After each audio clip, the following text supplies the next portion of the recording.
Once again, welcome, David. We're delighted to have you back and to continue the exploration. Okay, yeah, it's great to be back. Now, a major thing that Professor Anatoly Fomenko pointed out was this. He basically showed evidence, and many people cannot read the thousands of pages, but he showed evidence that ancient Egypt didn't exist, ancient Rome didn't exist, ancient Greece didn't exist, and that ancient Egypt was a civilization in the Middle Ages. Yes? Have you received that? Yes. So now let's go through the Middle Ages. Yes. Now the thing is, this is going to be difficult to understand. So the thing is, I'm going to give random things this time, and then we'll put all the pieces together. Yes. Here is one. Yes, the Jesuits mysteriously set up at the end of the Middle Ages in the 16th century. The dates they've played around, like Fomenko showed, there was a 100-year error because he's doing calculations from the showing that there's a 100-year error between the Slavic calendar, the Gregorian, and the other calendars. There's a 100-year error. Now, if you've read my books, Napoleon did not exist. Yeah, both the Napoleons and something's wrong, then it looks like there's another 100-year deliberate error. The entire 19th century and the history all the way up to 1945 is another total fabrication. Yes, they've updated it, modified it, and they're still continuously updating, modifying history. That's what Gleb Nosovsky has even said. They're doing it right now. They're updating things right now every day. So now the Jesuits, when they were formed, they were basically formed as a military order. Many people don't realize this. Many people think that they were just scholars, monks, and everything. So they were basically based on a military line. Same like there's the CIA. The CIA has offices. People are sat there, engineers out in the field, spies, everything, the military wing. So it's like a total organization. Yes. So that's what the Jesuits were. They weren't just writers, students, monks, everything. So here you go again. And it was set up by, they've just given the name Pope Baal, yes, or Paul III. So now when people think of this, Paul III, they think, it's going to be Paul. But that wasn't his real name. So now we're told it was set up by a guy from Spain. Yeah, and they've given him another fake name, Ignatius or something like right. this. That Ignatius Loyola, they've given these crazy names like Augustus, Julius, but we know that they're named after monks. Yeah, and this is very well known. Here's the National Catholic reporter that the Jesuits were a military order. It is not something that it's a military style structure and it's a military order. In fact, what do you call it? Yes. And the thing is, their mission was the total world. That's why the Jesuits went all over the world. They opened schools, yes, and other things. So the schools were part of the brainwashing system, yes. And the thing is, what many investigators have come to this conclusion, yes, to define the current world system, yes, that the Jesuits are just below the Vatican. They're the architects. Then there is the Masons and other groups. They're the builders and other things that carry things out at a national level. And then there's the illumined ones who are the elites. Yes, that's how many people will define what's going on. But now an important thing that many people don't realize, and the thing is, we will not understand what happened to the world because they went all over the world. The British Empire, the French Empire, the Dutch Empire, the Spanish were in America. The French, nobody seems to realize, ruled half of North America, Louisiana Purchase, and all these other things in Canada. So we can't ignore this. Yes, and the Jesuits set up in Paris. Yes. So now the thing is, we've got to really understand who these people are.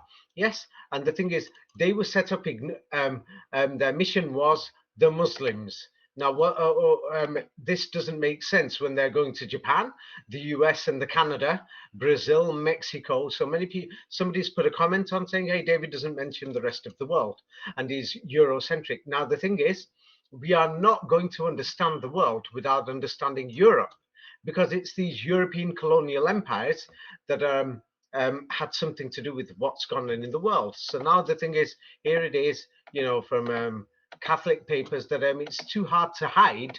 But the thing is, their mission was to the Muslim world. Now, it doesn't make sense if the Jesuits are in the United States and Canada, because we haven't heard of Muslims there, or in Japan, yes, or in South Korea, or in northern China. It just doesn't make sense, the official history we're told.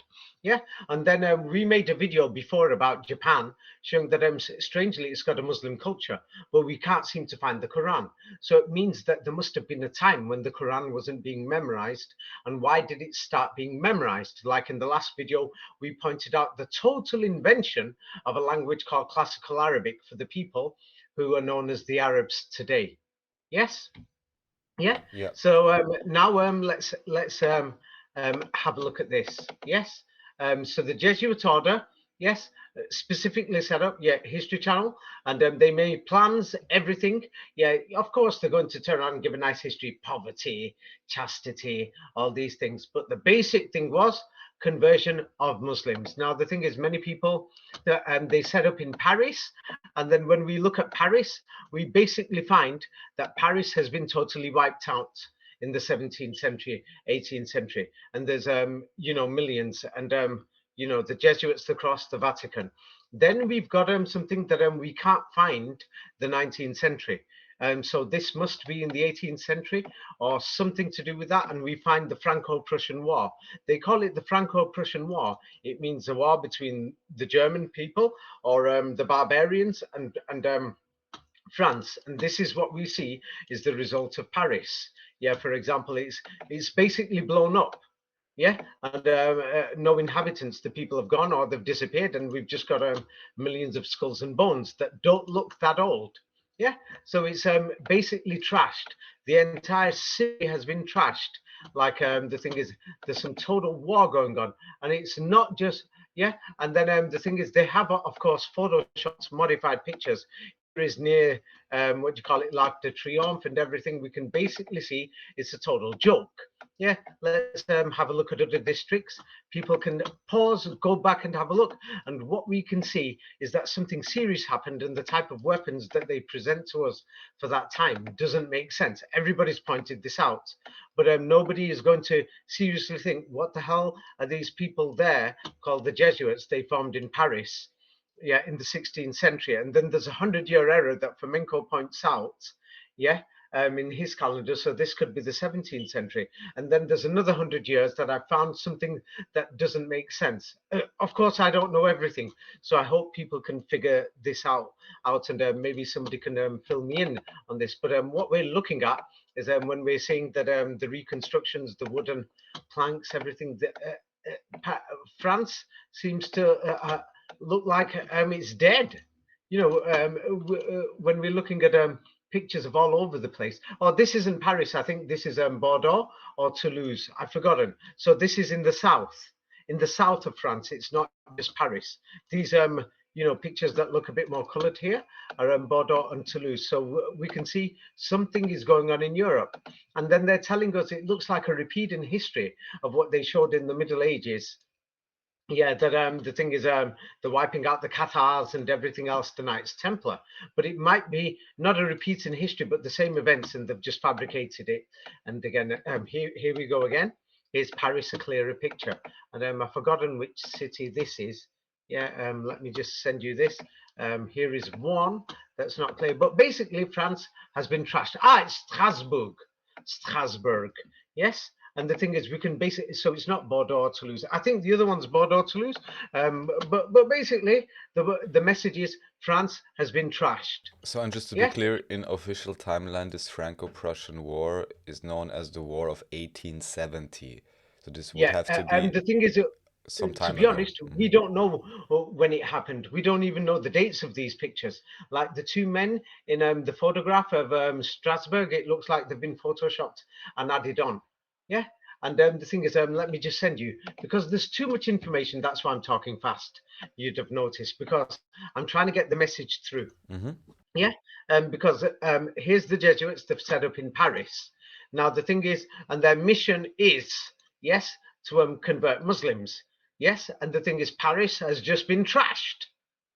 what the hell's going on here? And we've just got dead people everywhere, skulls and bones, and they've just put crosses around them in decorations. And simultaneously, we can't verify the dates, but in the United States, in the other side of the world, we've got this civil war going on. Yes, and the thing is, the United States is basically getting trashed. Yes, here's the Civil War that when you have a look, there's many places, it's like something serious is going on, and it looks like World War II. Yes, that even the type of weapons and the sky has been modified. If anyone enlarges these pictures, you'll notice that the buildings are cut out on the edges. The sky has been cut out in almost all these pictures. Now, around that same time, we're seeing these strange fires throughout the 19th century. Yes, throughout the world. Yes, and even cities like Beijing are blown up and everything. So it just doesn't make sense. Here is the fire in which city? Boston Fire, 1872. Yes, just mysteriously after this civil war. Yes, so the thing is, it just doesn't make sense. Yes, and here it is. There's many people. They go through it in case it's not clear. They think I'm just trying to exaggerate. The Jesuits were a military order. Yes, anybody who examines them, and their name was Regimini Militantes Ecclesiae. Yes, The yeah, they are spiritual the military. military regiment, yeah. Yeah, of the church, of the ecclesiasticus, of the priests. Yes, it is a military order. Yes, and the thing is, what do you call it? This is very important information. The House of Farnese established the Jesuits. Who is the House of Farnese? Now, everybody knows, anybody who knows Italian, yeah, you say Farnece or Farnici or Farnese. Yes, the is just added on. Yes, like Spanish. So it's the House of Ferran. Yes, it's actually the family known as Farhan. This is very, very important. Now, I'm going to be a bit more clear about this because I got this ready today because there's many people who will not want to see this. Oh, what is this? Ah, oh, no, that is the wrong page. Yeah, ignore this. I'll quickly remove this. Yeah, the thing is, so now the House of Farnese and the Jesuits, one of their major headquarters is this building that's just outside Rome, and it's the Pentagon. Yes, this is the Pentagon, and it is the House of Farron. Yeah, I'm not going to call them Farnese or Farnici. That's a modern name. Yes, you know, like the thing is, so let's just name them by their real name instead of adding on, you know, like when somebody says Julius or Augustus or Farnus. Yes, so their name is Farhan. Yes, Farhan. So now this is very important. Yeah, once yeah. So in case it's not clear, so now this family known as the House of Farhan, yes, they've just established a military order. Yes, what do you call it? Yes, known as the Jesuits. Yes, and what do you call it? Yes, just once again, yeah, in case people are not clear about that this is the Pentagon of this Farhan, Farnese, and yes, it's a fortress. It's a basic fortress, same like the Pentagon in Washington, D.C. Now, they're going to say it was constructed in the 16th century. We don't know. But to me, it looks like it's about 16th century. It actually looks like 16th century because when you examine many of the things. Now, I'm going to show you that the family is actually called Farhan. They're not called Farnese or Farnici because in Italian family names, yes, when the dictionaries were updated, they just added on Farnese, Farnici, Farneri, Farnani, Farnano, Farnieri, Farnucci. Can you see it? Have you received it? Yeah, I've sent you the suffixes in Italian family names. So this is the family of what do you call it, Farhan.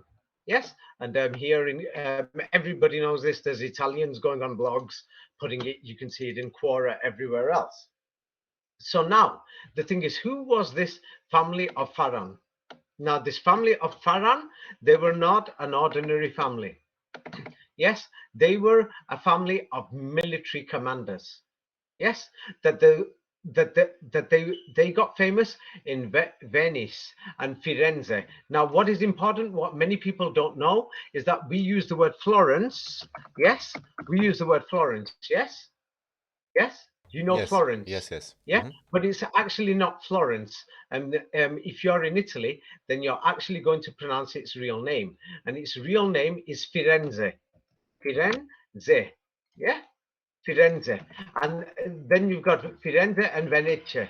Yes. So Firenze, yes, is this city where they became a super family. Yes, Firenze, and it's mysteriously, check this out, the same name as Faranze. You notice this? So they're Hmm. lying about the history of what we call Florence or Firenze. It's got the same name, yes, Feren and Firenze and Ference or Ferenici or Faranici or Faranici, however you want to pronounce it. And everyone knows Italian words, you pronounce them with different vowels as you wish. Yes. Everybody knows what the Italians are like. So now the modern fortress that we've got, yes, the global military fortress, the most powerful one is this in Washington, D.C., known as the Pentagon. So now the Jesuits are formed, yes, in the 16th century, could be 17th, because they've been playing around with the dates. And in them days, it's convert or die. They were burning people alive, yes. And so now let's check it out. Who is this Farhan family? Yes, and the thing is, people will have to read my books, or they're not going to understand this to show that they fabricated the history. They say this family no longer exists, that it's totally died out. But here is a member of the Farhan family, the Duke of Castro, the Duke of Parma, the Duke of Piacenza. Yes, and the first thing you'll notice immediately when you look for him, he's born on the 19th of November. He dies on the 9th of 10th or September the 11th, basically. Yes, in many documents it says he died on September the 11th. So now the strange thing is he's born on the 19th and he dies on September the 11th. Yes, Yes, and this would have been my yes. first question if they maybe are just a cover story as well. Yes. Now, the thing is, Napoleon Bonaparte, the official character that they've shown, doesn't seem to exist in history. Yes. But the thing is, yes, whoever wrote the history of Napoleon Bonaparte based it on another character or several other characters that many French experts have said it's based on many other characters. It's too long to go through Napoleon here. He didn't exist, but he even clarified it is a military organization, not a religious order. Yes. And the chief general of an army. Yes, it's nothing to do with religion. Yes. Now, the thing is, I mentioned before that Napoleon is suspicious. France, Paris, they're all dead over there, all these buried and the things. But it's a long story. But anyway, let's continue with this Farhan family. And then what will we get to? So now let's have a look at this. They turn around and say that the Jesuits were expelled or became illegal and things like this. The dates don't make sense. Ignore the dates because they've played around with the dates. Yes, but they were. But the thing is, they weren't getting expelled; they were getting killed. Like it's sod off, get out of here. Yeah, if they were found and they like basically had to run. They were like spies. They were military commanders, everything. So they were getting thrown out from anywhere, wherever they went. So now this is mysteriously in the 18th century.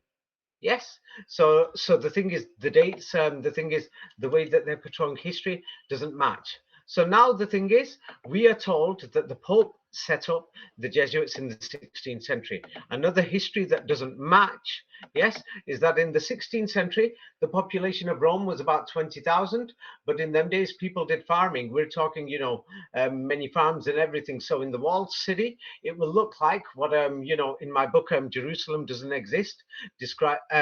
Jerusalem is in Europe.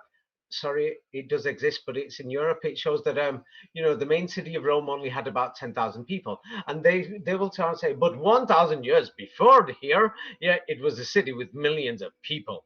Yes, we've got no proof of this. It's just what they say.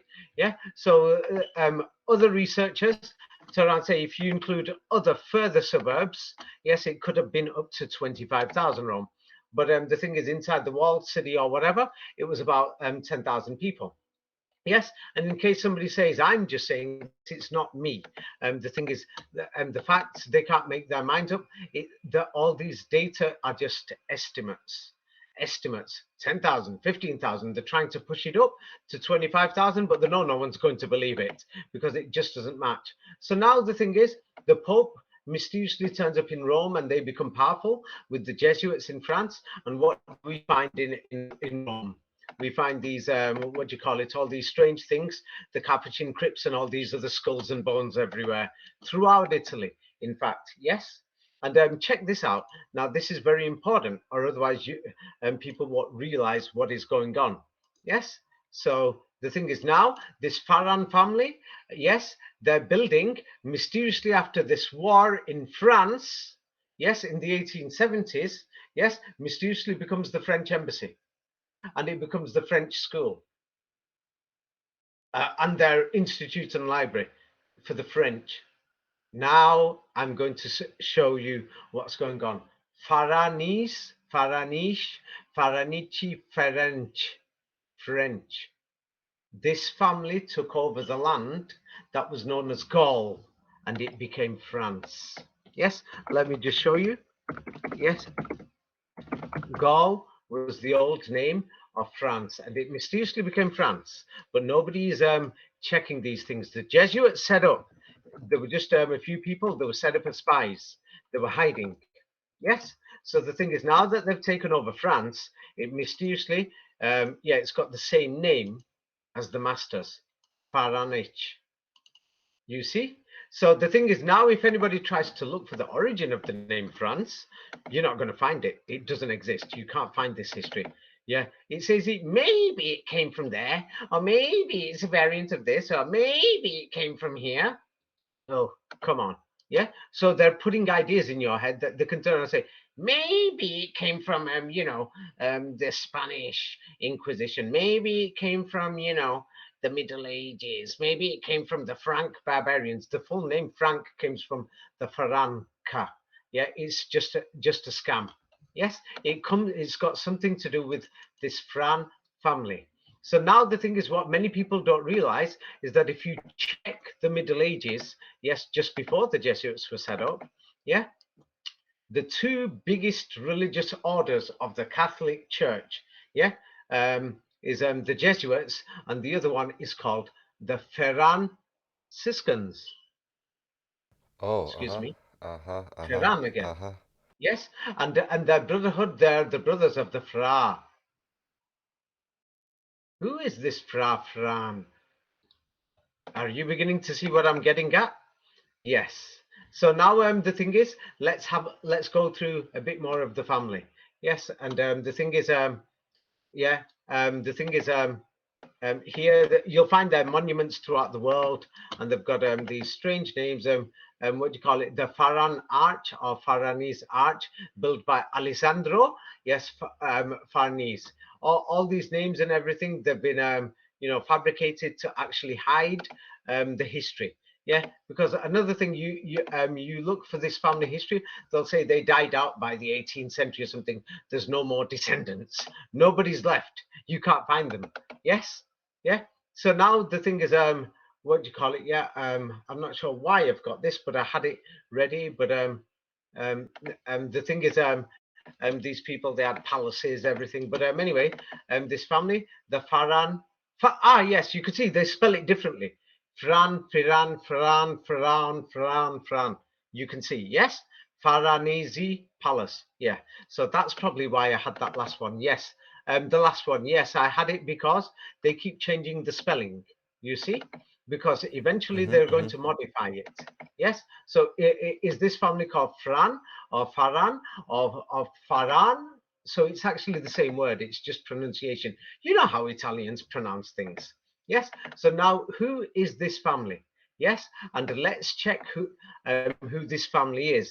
Yes. And anybody who studies the European history, no matter how much they hide it, yeah, many students have said the Farnese family were the protagonists, or they were the most important family of European politics and culture from the 16th to the 18th century. And then after this, we've mysteriously got the mud flood. We've got cities destroyed. We don't know what the hell is going on. Yeah, that we can't find the 19th century. All these buildings that are buried. Let me just send you examples of the mud flood, because the thing is, many people will think, what is the connection? So we can't find the entire 19th century, and we could just find buildings throughout Europe that are just buried, and we don't have an answer for it. Yeah, and this family has disappeared, and they came to power in the 16th century. Yes, 15th, 16th century, and then they totally disappear after the 18th century. In the 19th century, my book Napoleon does not exist. This mud flood is explained in my book Mud Flood, and this is very important. You know, many people will think it's not, but it's very important. Yes, that people have a look at. Napoleon didn't exist. It goes through the entire 19th century. It's just a total invention and a total fabrication. Yes, it's because something to do with the number 19. So now the thing is, this family has mysteriously disappeared. They were the number one family that if anybody is having a look through it. And now let's go through this family, that if anybody studies them during them 2-3 centuries, yeah, that maybe lengthened the years to match the fake long history. But what they were known is that there were politicians and soldiers within their family, generals, the military generals, and they are the dynasty of the popes that mysteriously turn up in the 15th, 16th century. This is exactly what Professor Anatoly Fomenko has said, that the popes, all these people, they were just military generals, nothing to do with a religion. They were military generals. Yes. And what do you call it? Yes. The thing is, I'm not sure. Yes, here. So now have a look at this. As you'll notice, people spell it in different ways. What does it say here? What do you call it? Rome adorned. How do they spell the name Faran in this word here? Have they spelt it? Firan. Have you noticed? Yes. Yes. Yeah, so they're spelling it different. Faran, Firan, Firan, Faran, Faron, you see. But the thing is, it's the same name depending on pronunciation. So now another strange thing is, yes, so now the British have invaded India. The Spanish have invaded South America. Ignatius of Loyola is supposed to be Spanish. This is all happening in the 15th, 16th century and 17th century. Yes, Holland has been invaded. There's the wars of the Reformation and the Protestant wars. They were protesting against this Faran family. Yes, and then we've got the Inquisitions in the United States, in Canada. I'm going to send you all this now, because many people are saying he's not focusing globally, he's Eurocentric. I'm not, because if we don't understand what happened here, we're not going to understand anything else. So now, when the British, Spanish, and Europeans invaded India, Pakistan, Bangladesh, Iran, Thailand, Burma, everybody called them the Firanka, or the Firan people, that their leader was Firan. Isn't this strange? Are you beginning to see what I'm Yes, getting and I at? just have to point out what you just sent with the Firangis of, even here it says Ferengi. I wasn't aware of that. This term means foreigners, but that is also Now, that's so also a race now, in Star Wars actually. Sorry, in Star Trek. That's a yeah, race because actually. Yeah. I'll go through that next time. I really don't want to get distracted. Another thing is, so now the European word in most European languages, foreigner, where did it come from? What is the origin? They're going to try and tell you it's a Persian term. It's a Persians, Farnese is the foreigner, no? excuse me? A Farnese is the foreigner, or a follower of Faran Now is the you are foreigner. beginning to see it. Ferran, him and his army, the Vatican invaded Europe. This is what I've been saying for a long time. Fomenko has even said it. They invaded Europe. They took over. That's why everyone said the foreigners are here, foreigners. And they use the same word that you can find. They're going to say it's a Persian term because they invented classical Arabic. Yes, so that people don't realize that it's also in the original Arabic. I'm going to call it the original Arabic, the Quranic Arabic, because, and soon you're going to see what I'm going to get at.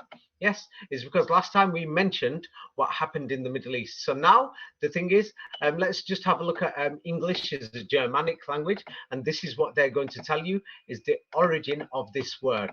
Yes, that they're going to say ferein, ferein or foreign or foreign. Yes, of Latin, foranus, or Yeah, these are from outside Latin. Yeah, people. it's a good Yeah, they're outside explanation. people. They don't belong here. So now who are the Jesuits? They're all the army of Farnese. You see? And Farnese was the Pope. This family was the Pope family. Yes. Now, the thing is, if anybody looks for this family, you're not going to find them. They were the popes of the 15th century. and the major players, you can go through it. And then the Farnese bloodline, they married into the so-called Inquisition people, and the Knights of Malta and everything else, and you know, the Bourbon, all these lines, and they've disappeared, and people say they don't exist.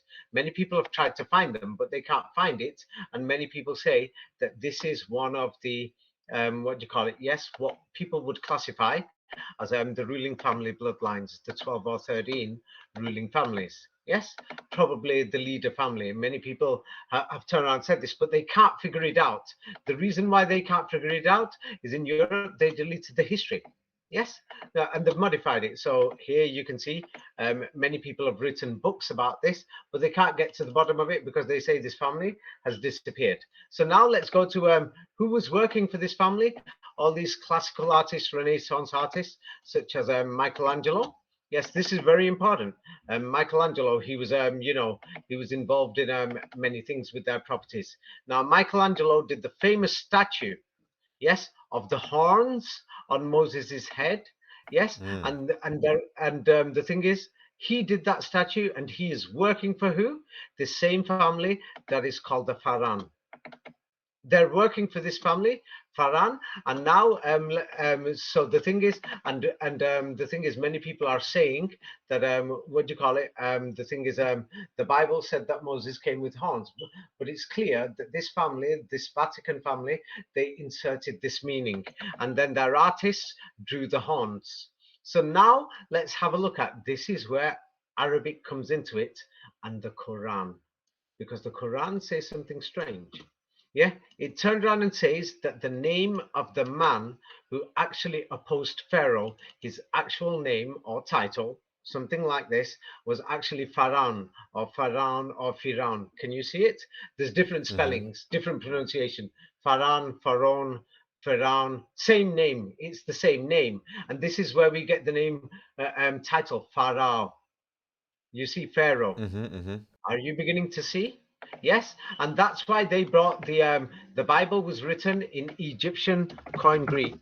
Bible and the New Testament written in Egyptian. Yeah, this is very important. Egyptian Koine Greek.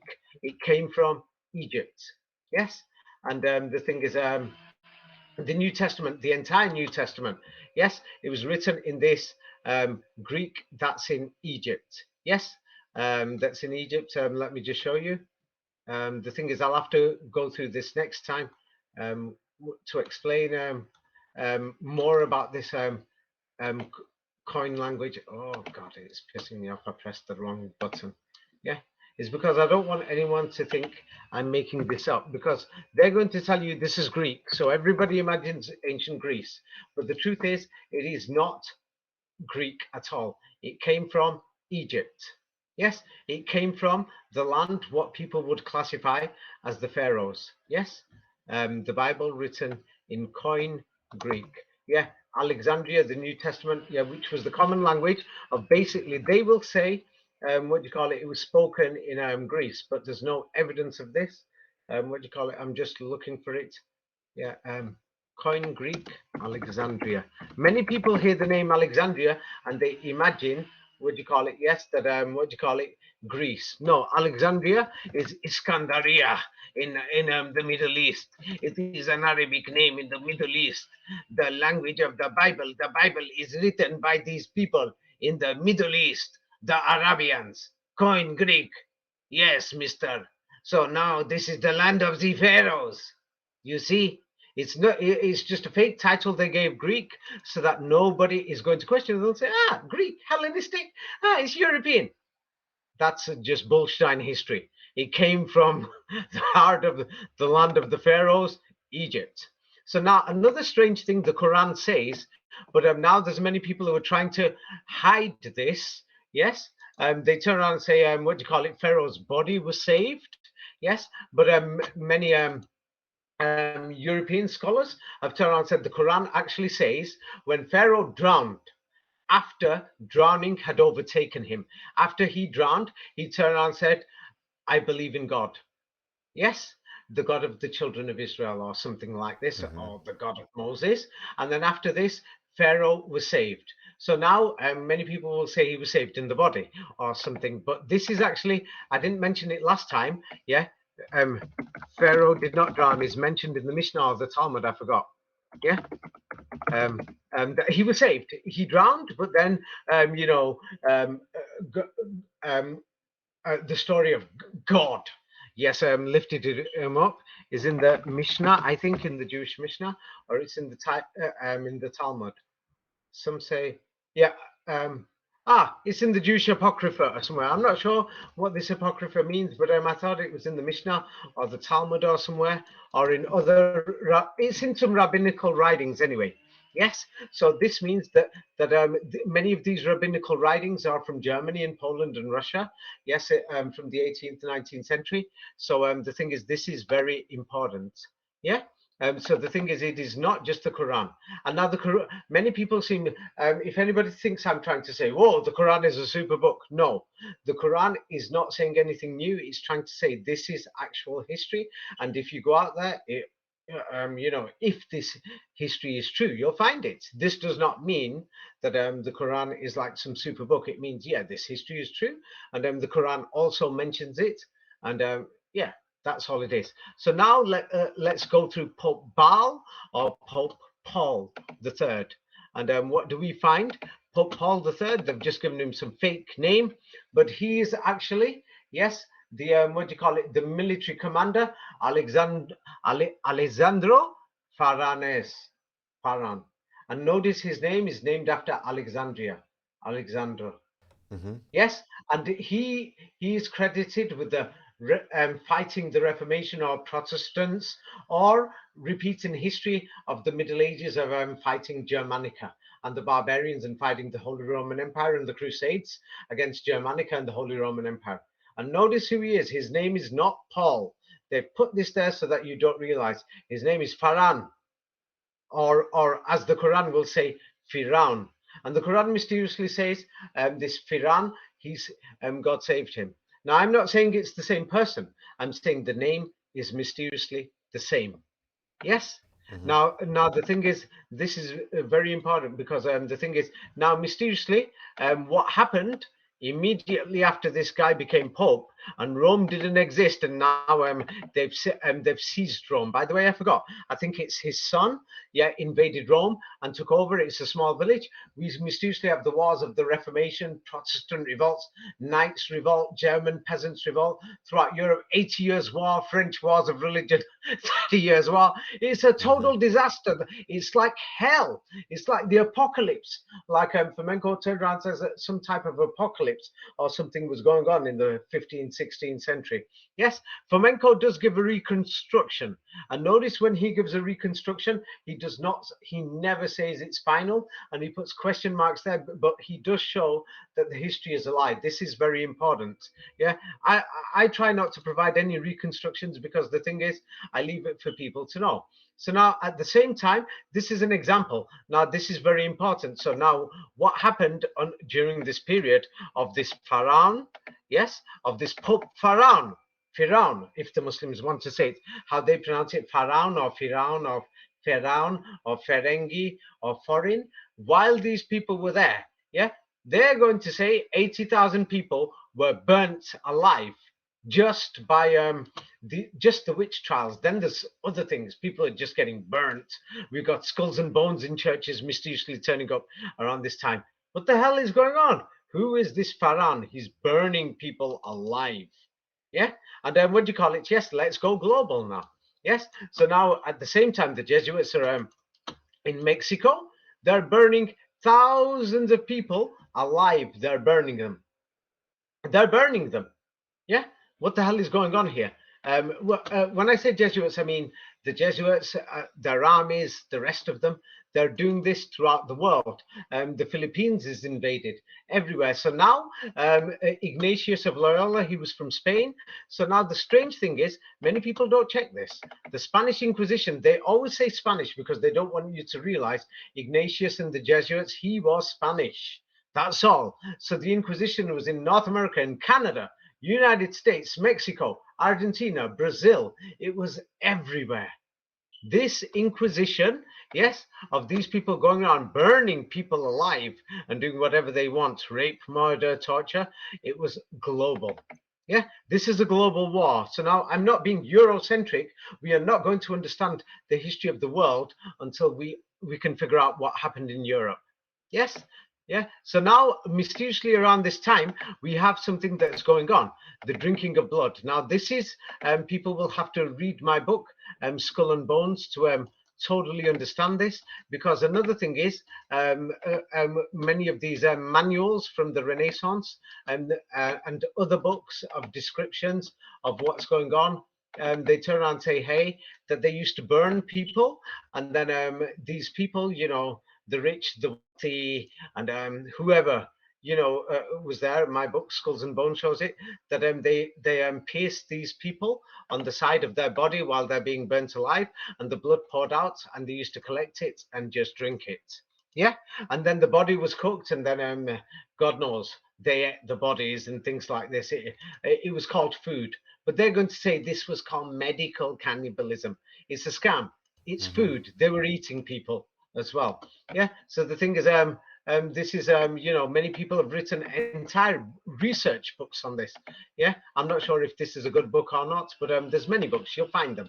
Yeah. You'll find them everywhere. The history of what do you call it? Dead bodies, but these are not dead bodies. Starting from this, when this Pharaoh came to power and his family, that they were what do you call it? Cooking these dead bodies. Are they burning them alive, or actually are they cooking them? Yes, they're taking out the blood while these people are burning, and when the body is cooked, they're eating them. The skulls and the bones, they collected them, and they decorated the churches with them. Yes. So the thing is, even today, yeah, even the popes, like they've tried to hide it. The popes, the elite, everyone were drinking blood. But today they're saying there's millions of people who are trying to do blood infusions or whatever. God knows. Yeah, and because they want to live longer. But anyway, the thing is, it is well known that what do you call it? From the Catholic order and from other orders, yeah, related to the Catholics, Protestant orders, whoever that was connected to the Vatican, drinking blood became an act of priests and leaders. Yeah, and then the thing is, they hid it and they just said, "Oh, we're doing the consecration or whatever." Yeah, this is the body and the blood of Christ. Like, let me show you.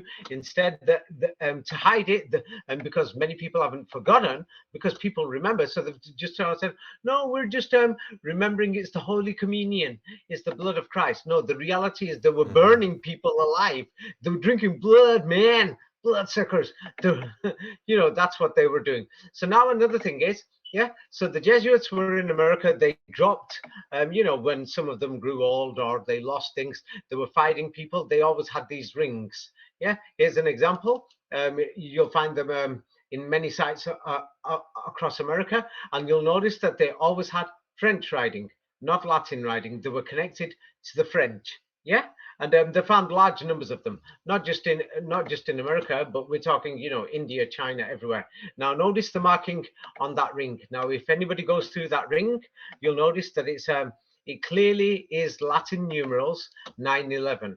Now, the thing is, they're going to turn around and say it's the Ava and the Maria. It's a letter M and an A. Yes, it's both at the same time, as well as the numbers 911. Yes, and now if anybody wants to understand Masonry, that they're below the Jesuits. Yes, now the thing is, here is Masonry, and that same 9 and 11. Wait, let me just send it you again. Yeah, and the thing is, it's because they've got the same masters. Of course they do. It's like there's the CIA, there's the FBI, then you've got the police, then you've got the local sheriff. Different things. So the thing is, they've got levels in their organizations. They pretend they're different and they're independent from each other, but they're not. Yes, are you beginning to see what happened in Europe now? Well, what happened globally for that matter, because it even said even in Oceania they had the Spanish Inquisition, including Australia. So that's the entire known surface world. Yes. So now the thing is, mysteriously in the 1860s and 70s, we can't find the full history, but some Freemasons sets up the Alliance Israelite at the same time that that we've just discovered the skulls and bones. The whole place is a joke. Now, what many people don't know, I'll give you an example. You could be somebody who's in the CIA, a police officer. So then you've joined the CIA. So that means you're an ex-police officer. Yes. Then you've left the CIA, you've grown older, you want to settle down, but you can't join the police force, you're not young enough. So then you just join the FBI, sit in their offices, ex-CIA. So now the thing is, we can't find the exact history because they've modified it. Yes, in the 18th century, some guy comes along, he's called Adam Weishaupt. And the thing is, he was a Jesuit professor. He was a Jesuit professor, and he sets up an organization called the Illuminati. Yes, or the knowledgeable people. Yes.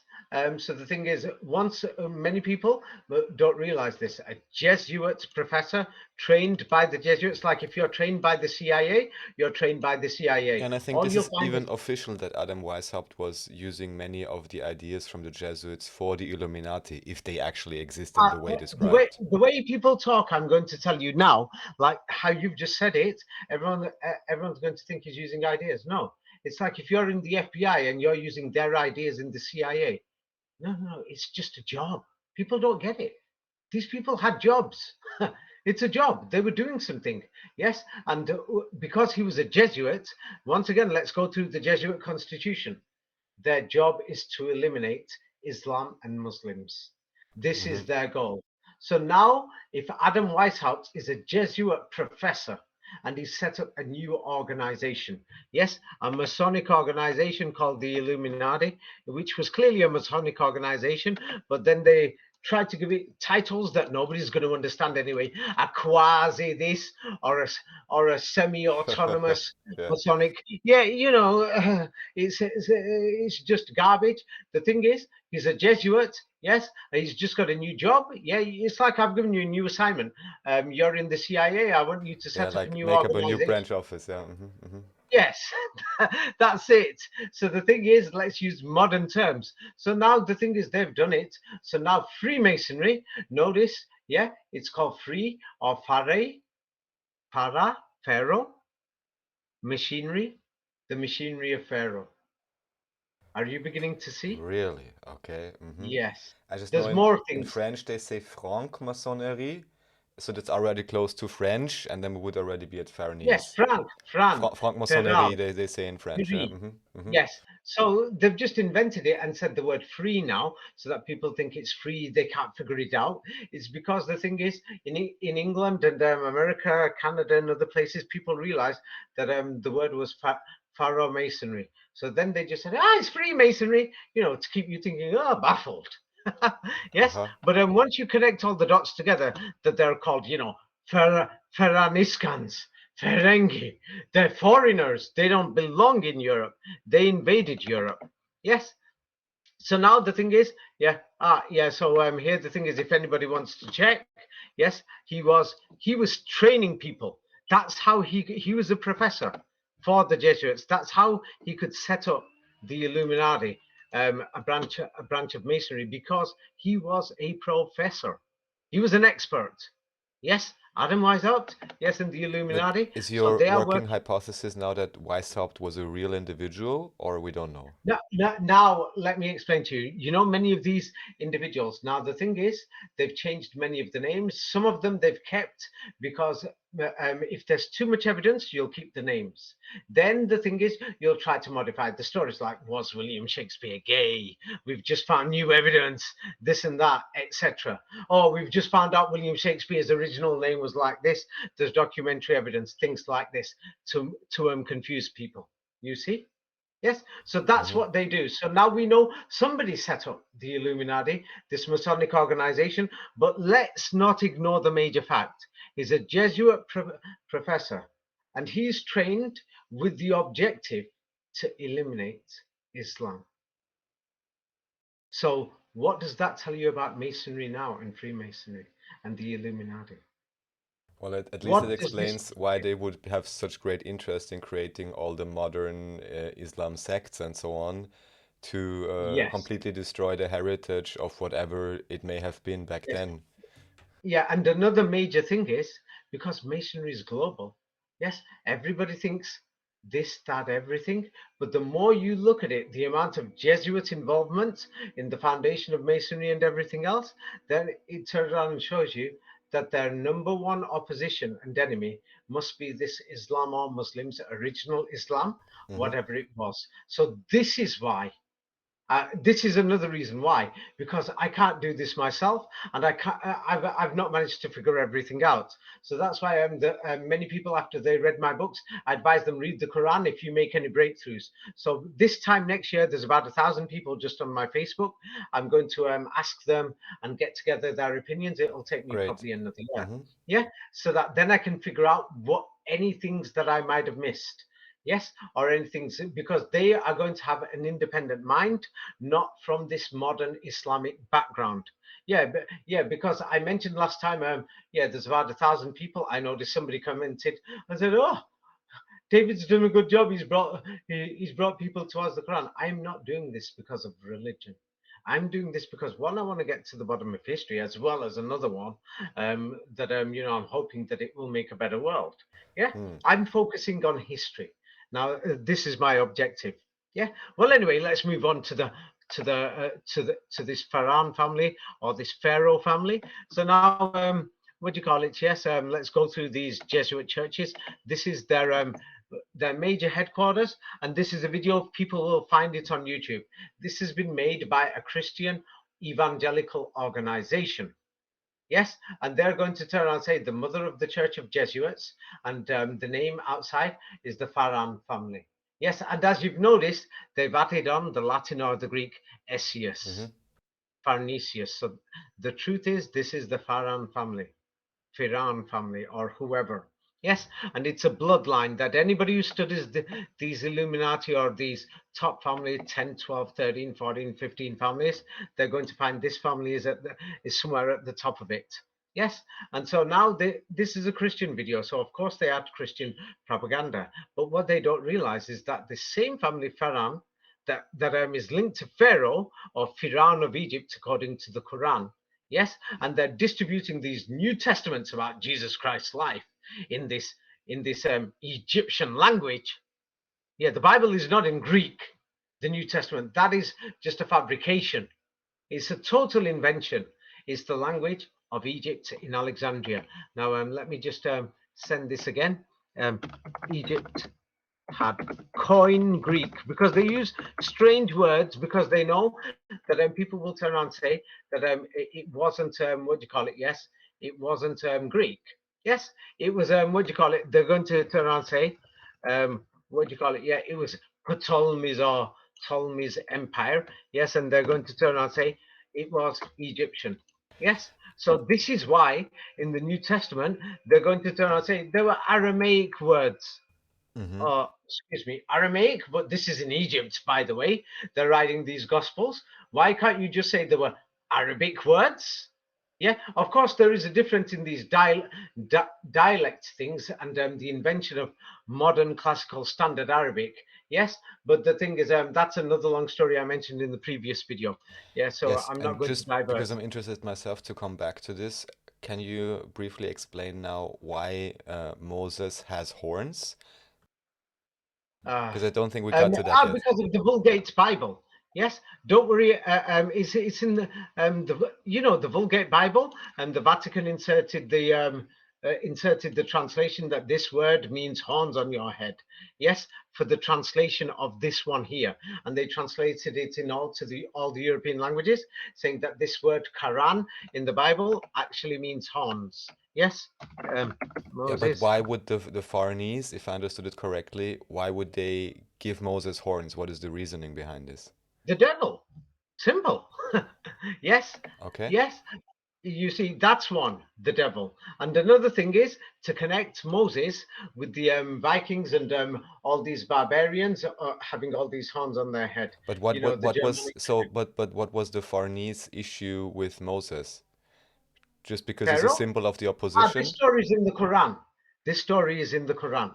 Yes, Firan, because the Quran gives a different story compared to the Old Testament. It doesn't mention Ramesses. It turns around and says that the guy who was the enemy of Moses, yes, the enemy of All right. Moses was Pharaoh. So then you see that this Farhan family in Italy, who become the popes, the military leaders, they are the army, they are everything.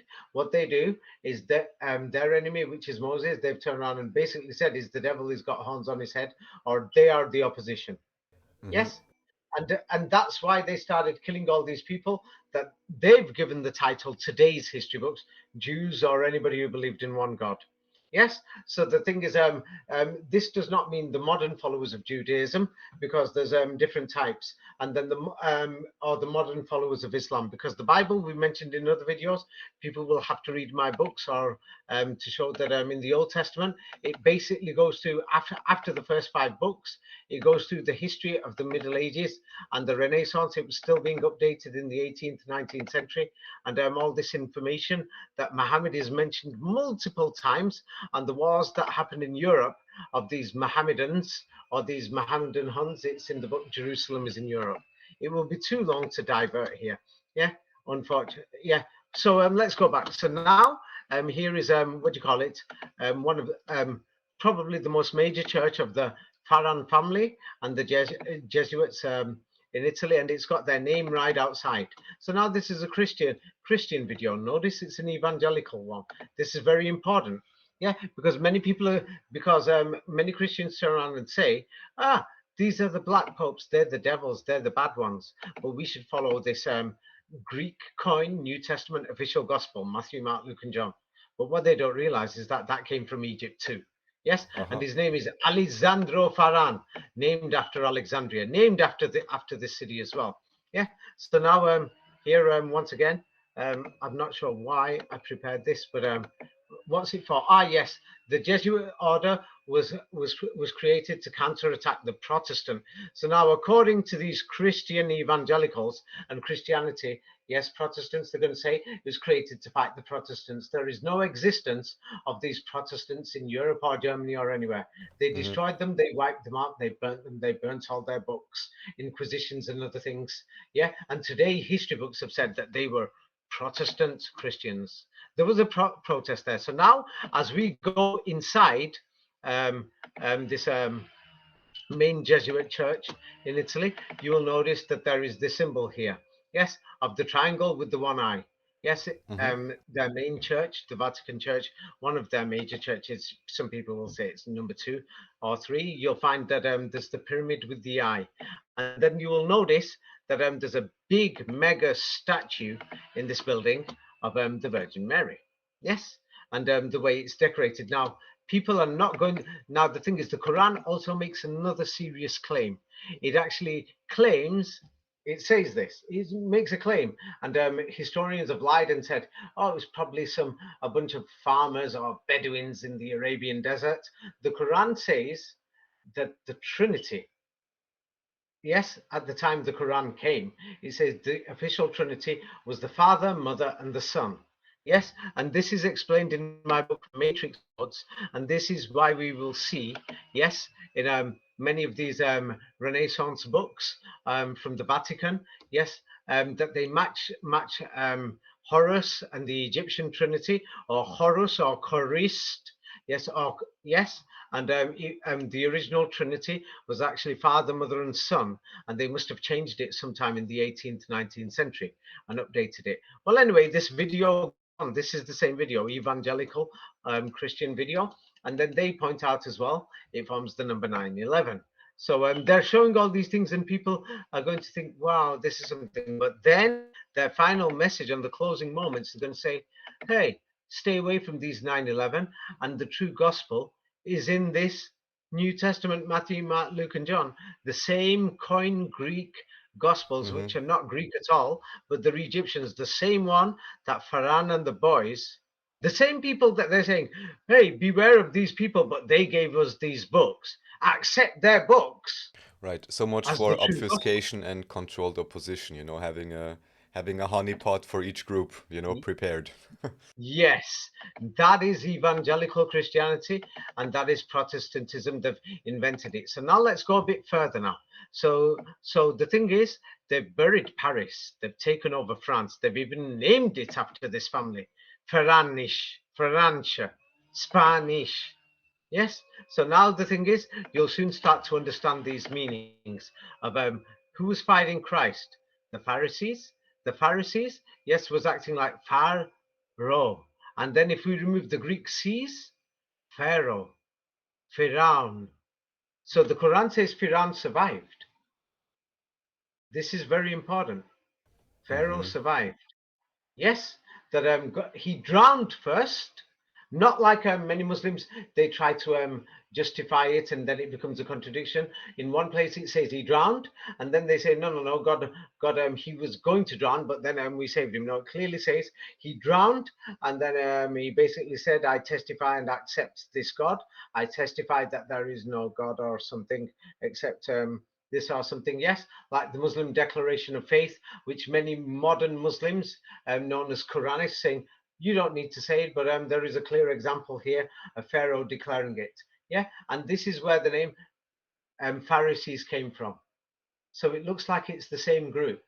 And It's just the same briefly, group. is there a relevance to this idea that suddenly he's accepting one God or something? Doesn't that seem antithetical to what Ah, this ah, family or this idea stands for? How does this make that's sense? that is what many of these um, modern Muslims are saying as well. Yes, but the thing is, if you actually read the story, yes, it turns out says, yeah, the guy's drowning. He's about to die. He's on his way out. Yeah. So then he turns around and says, "Oh, God save me! I'm sorry. I'm sorry for everything." All Yes, right. yes. So that is how the Quran portrays the story that he drowned. Yes, on his last seconds, last breaths.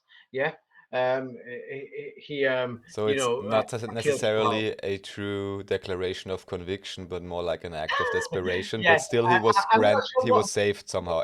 I don't know, Yeah, you the know. Quran So actually says a bit further story, saying that we brought him back as a sign or a test. Some people say it is, or something, or maybe it's the same family, or Pharaoh survived. But anyway, what do you call it? Yes. Now, if we check the Greek word, I've sent it you, Pharaoh and Pharisee, because this is interconnected. Because now, the thing is, Moses, Christ, and this Pharaoh family system and the world that we're living in today. Yes. So now the Greek word Pharisee, if you remove the Greek part, Farnese, French, what do you call it? Spanish, English. Yes, you remove the East, it's just Pharaoh, Pharaoh and the boys. This is very important. Yes. So and it's not a Greek word. What it says there, read it out. Is what does it say? As if the Greek word. It's not Greek. it almost appears as if the Greek word Pharisee comes from the same Yeah. word as Pharaoh. But by the way, it's not Greek. It's Egyptian. The New Testament was written in Egypt in the Egyptian language, but they're lying and saying it's Greek. You see, that's when people will say Pharisee must be a different word. No. So when you remove the Greek, you realize it's Pharaoh, another Pharaoh, or something to do with Pharaoh or Pharan and this family. You see, or whoever the Pope system, papal system, or if they're not related. Now, let me just show you a few other things, and then you'll think, "Oh my God, I'm beginning to see this." Throughout Northern Europe and throughout the world, yeah, even Protestant churches, many of them are known as parish churches, para. Right, right. Uh-huh. Yes. Now notice what it is. Yeah, this is very important. Yeah, that why does Louisiana have parishes, not counties? Eh? Uh-huh. Louisiana in the United States. So now, according to official history, the French ruled this place, then the Spanish ruled it, or the Spanish ruled it before then, and then other things. Yes, and then the United States had the Louisiana Purchase, yeah, when Napoleon was ruling, or it was the territory of the French of Iran. Now, this is very important because nobody, not many, I don't think anybody in the world has noticed this connection, what I'm about to say to you now. Now, have a look at this. Yes? Yeah, and then you're going to think, oh my God, this is very big. So now the thing is, these are the lands that the French ruled at the most. Yes, or the Pharaoh in the 17th 18th century. Then there's the Spanish, then there's the English. And notice that they invaded Holland, then they invaded England, and they give the strange dates. The Spanish Armada, 1588. Then the Dutch invaded in what year? 1688 or something like this, or 1666, I forgot. William of Orange. Yeah, but it's the same story. First they say William the Conqueror invaded in 1066, and William of Orange, England invasion. Let me just see now. What? Yeah, they're all like strange dates that you know that it's just a scam. Oh yeah, he invaded in 1688. Yeah, and he's coming from Holland. Yeah, just after what they call the Spanish Inquisition or the Jesuit Inquisition, after they've come from France. Yes. Now the thing is that might not be 1688 if we consider the 100 or 200 years. It makes it 1788 or 1888, and then they're going to say the other one was 1066. Yeah, yeah, and the thing is, you'll notice that the story of Mary, Queen of the Scots, everything, and James the Just, the brother of Christ, and many people are saying this has got something to do with what do you call it, the story of Christ and the real original Christianity. Is because the same story has been preserved in all of the sides of the world, as far as the Philippines. Yes, as for other parts where the Scottish are going to say this is our unique history, and other people. But anyway, let's have a look now. So now the French, Pharaoh, and this Inquisition and the Jesuits, they're ruling North America. Yes. Now let's go to what do you call it? Yes, the Bourbon family, the Spanish Bourbon family, and the actual Spanish Inquisition. Yes, the Spanish Inquisition was carried out in these territories. Yeah, look at the map, and what do you see? What do you see? Basically, all the entire, occupied territory. I mean, occupied, yeah, where people are living, I guess. Yeah, everywhere, except the Calden regions, or the region that nobody can explain, that they turn around and say the Tatars were still in the north. Yeah, that Fomenko even points out that many maps you can't see what's going on here. So now, so as you can see, the thing is, all this history, we are never going to understand it unless if we go through the Quran. So, because the Quran is the only one that mentions this Pharaoh clearly. Yeah, and let's just let me just move on and then go to here. Where is the next page? Let's see. The next page. Ah, yes, the next page is here. So now the thing is, we know about Egypt. Yes, but what many people have pointed out, but I think almost nobody has connected this. Yes, is that if Pharaoh was from Egypt and his colonies were in the Mississippi area, yeah, people seem to think, no, ancient Egypt was in America. There's so many videos. But let's consider now, what if ancient Egypt had several colonies? And it was the land of Pharaoh in this Mississippi region. In Mississippi is what you would call the central United States.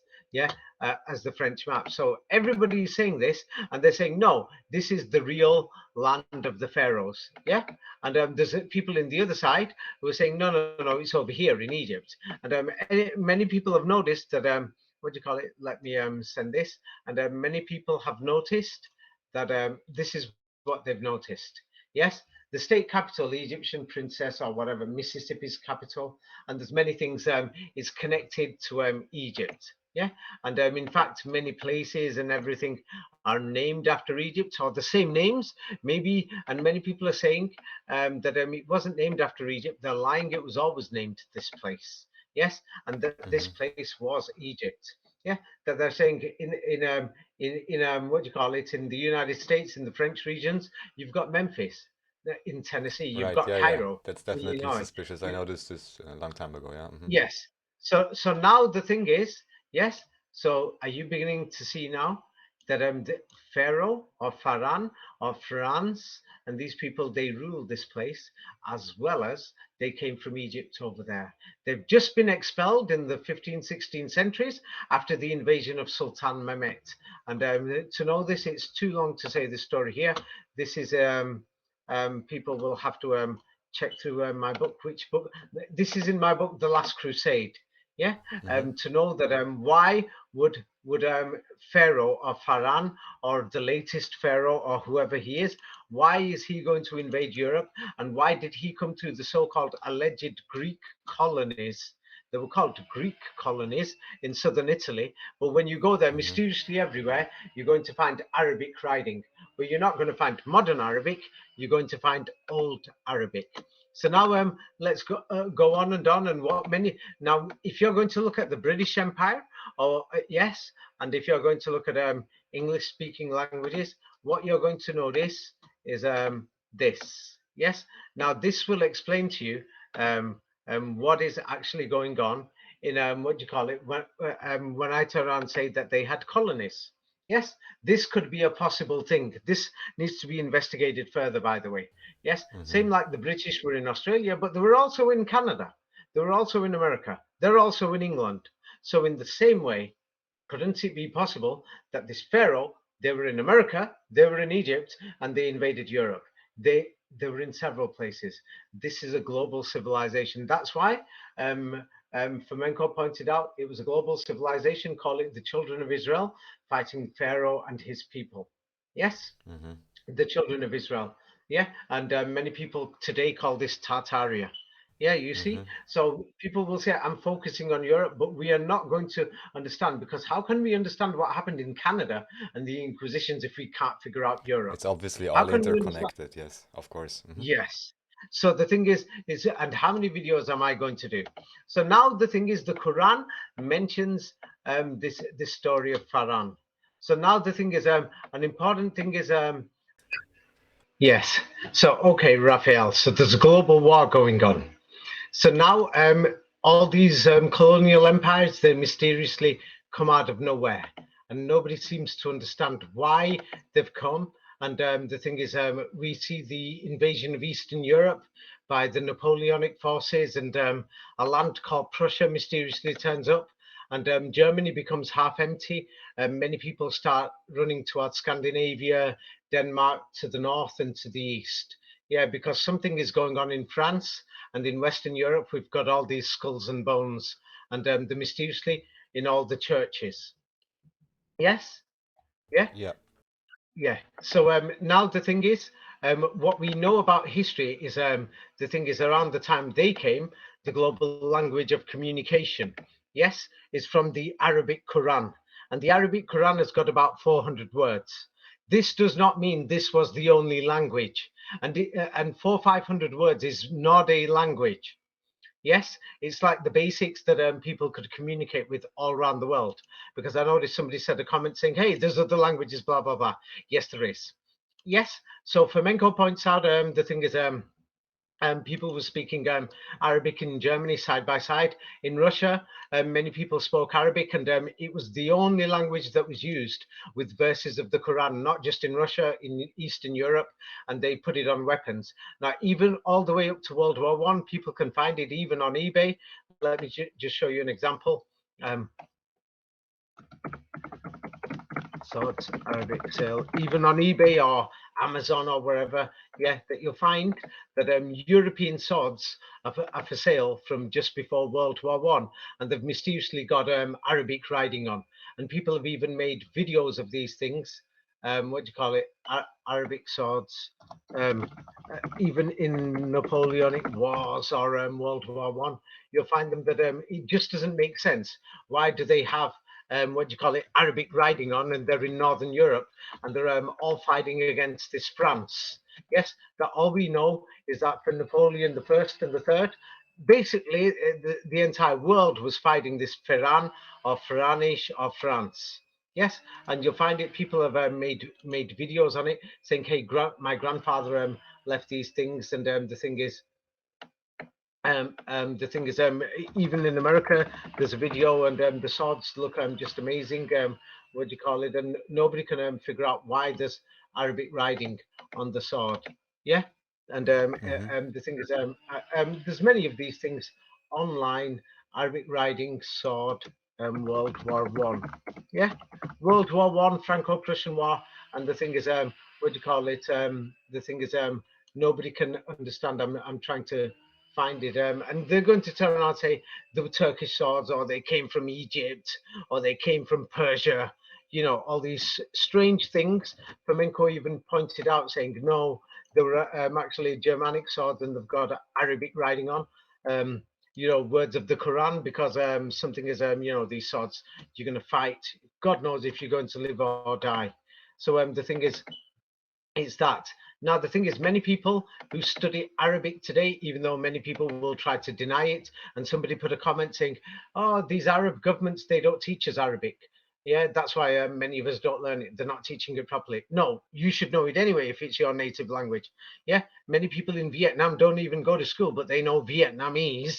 Yeah, you know what I mean? Things like this. Yeah, it's the native language.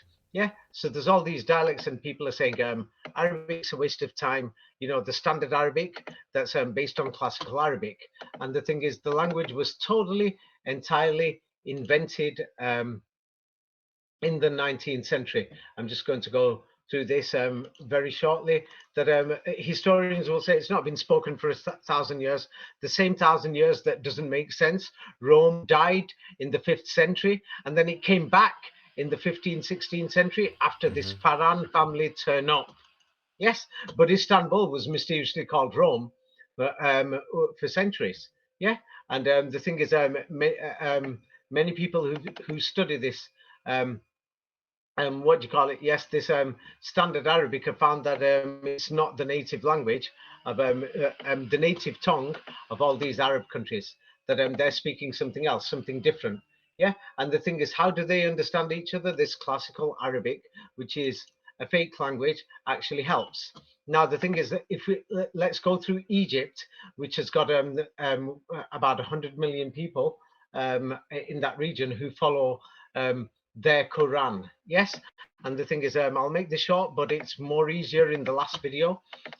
What you will find is that the Darul Uloom is the main to train teachers to teach Islam. It was opened 1872, just after Paris had been fallen or burnt to death, or God knows what happened. Yeah, and they've just discovered the catacombs, you know, in the 19th century. God knows what is going on. And this Farhan family disappears, and we can't. And there's mud flood history, and all these cities look empty. And there's the American Civil War. The world is a total mess. And mysteriously, this sets up in Cairo City. Yes.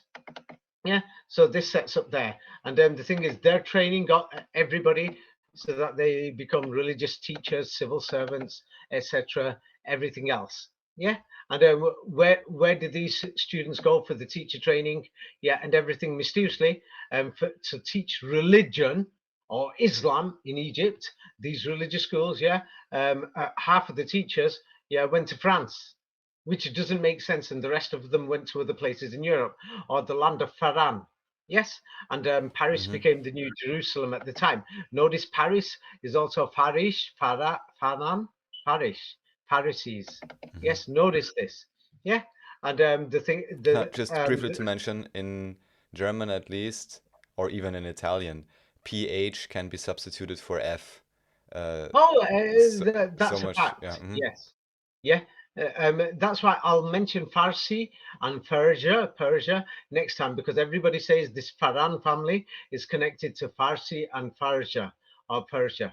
Yes, and the thing is, what do you call it? Throughout the Islamic world, the elites in Libya, Algeria, Tunisia, everywhere, they were all going to this France to study there. And I'm just going, and people will have to put this video, because I've done things fast.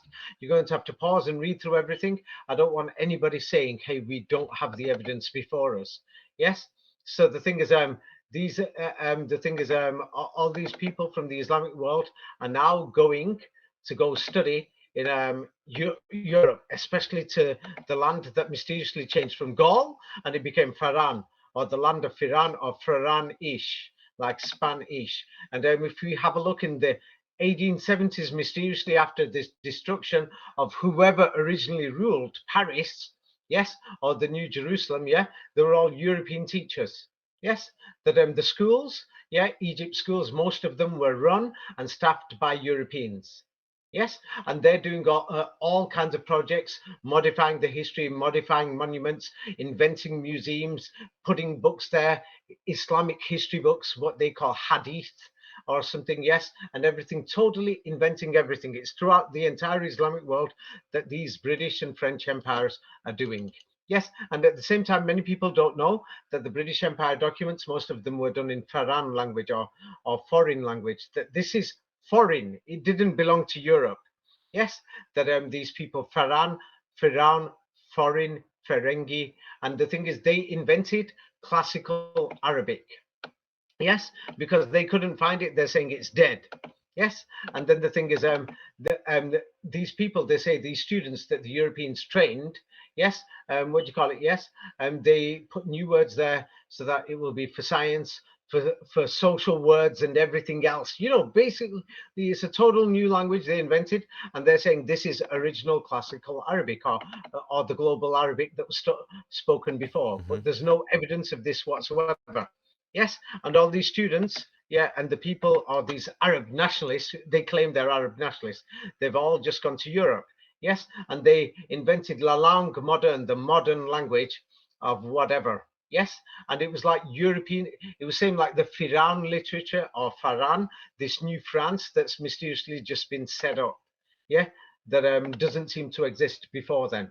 Yes, and they try and say it's the original language. It's not. It's been totally invented. Many people have written books, theses, everything on this.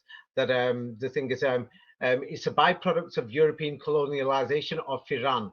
This Iran empire, yes, went global, and they were fighting. The war is still going on. Yes, and modern standard Arabic is not a spoken language. It says it here is nobody's mother tongue. Yes, so they invented it. They invented the dictionaries so that when you translate it to European, it will have this meaning or that meaning, etc., etc. So now the thing is, because these people were in certain places, what people don't mention is this. Yes, that what do you call it? Yes, what they're going to turn around and say. What do you call it? Yes, what many people they're going to turn around and say that in Turkey that they spoke Osmanli Turkish. Yes, the thing is, in what do you call it? Yes, in Turkey, they had a language there called Osmanli Arabic. Yes, and the thing is, in modern Turkish, they spell it with the letter P. Arab is spelled with the letter P. Yes, Arabsha. Yeah. So there's books about it that go through what do you call it? Osmanli Arabic. Yes. And the thing is, the Osmanli Arabic language, it preserved what do you call it? Yes, it preserved all the Arabic words of the Quran because there's only 400-500 words. Yeah, and the thing is, the Osmanli, they're going to say it's Turkish. It's not Turkish. It never was Turkish. This Osmanli language. Many of these people are still alive. Probably, or their parents could speak it, or grandparents. Yes, Osmanli Arabic was 88 to 90%, what do you call it, Arabic or Persian. They're going to turn around and say Persian. Now the thing is, what do you call it? Yeah, Persian originally was also so now they're saying it's Persian. Yeah, mixed with Persian, but Persian had up to 80% Arabic words at the same time, and they removed the Arabic words. Persian Mm-hmm. was 80% Arabic. Yeah, people will have to study this themselves. Then they removed it. Even today, yes, some people estimate what do you call it? Yeah, that the words could be up to half or even 70 or 30%. The thing is, they remove the words, but the thing is, you can't stop people. The words come back. So now the thing is, when they invented the dictionaries, yeah, the thing is they couldn't occupy the mountain regions, every region, everything. They never managed to totally conquer Turkey or Persia or Afghanistan or Mm-hmm. most of the desert region. So many people preserve the meanings, and this is when the wide-scale program started of the Muslims were so worried in Europe they're killing people burning people, skulls and bones in churches. In my book, Skulls and Bones, you could find it. That when the French arrived in Moscow, the Firan, or the army of Firan, or this Farnese army, they call it Bonaparte. It wasn't Bonaparte. The people were so terrified in Eastern Europe, they left. That's why you will find, what do you call it, a lot of Caucasian blood in northern Iran, Right. northern Pakistan, and the so-called Aryan invasion of India. Yes, yeah, you know about these things, yeah. Well, I know that there is also individuals with skin color and so forth you would not expect in these places, Ah, but yes, this story yes. I'm aware of, yeah. Yeah. So now what the thing is, what these people did, yes, is even worse. Now, last time I mentioned that what they did is in Cairo. Yes, what they were doing is, I said this in other videos. What they were doing is burning Qurans throughout the Middle East, destroying the original book, same like they did in Inquisitions in Europe. Yes, and the thing is, they got rid of everything. Yeah, as much as they can. Of course, there's going to be many things that survived, but they did their best. And what they did was, yeah, they put these history books there, and then classical Arabic books there with the so-called Islamic history, where it turns around and says this Prophet Muhammad, he married a young girl, and all these other crazy stories. Yes, pregnancy takes 4 years, and other pathetic stories.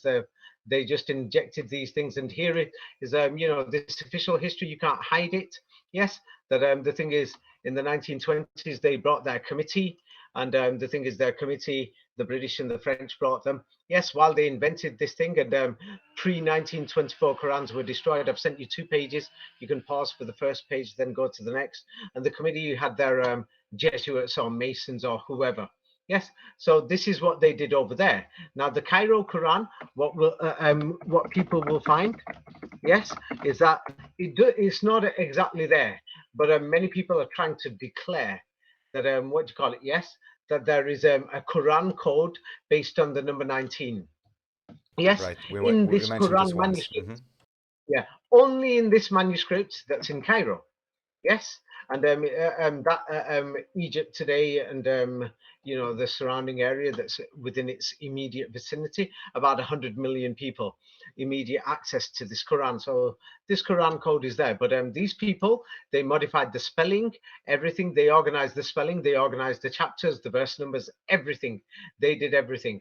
But the Muslims were memorizing the Quran. They couldn't even read and write at that time. The majority of them, because the entire region was a mess with all these wars, invasions by the Ferran army, French, or the Ferengi, the British were called the Ferengi. So it was the same army.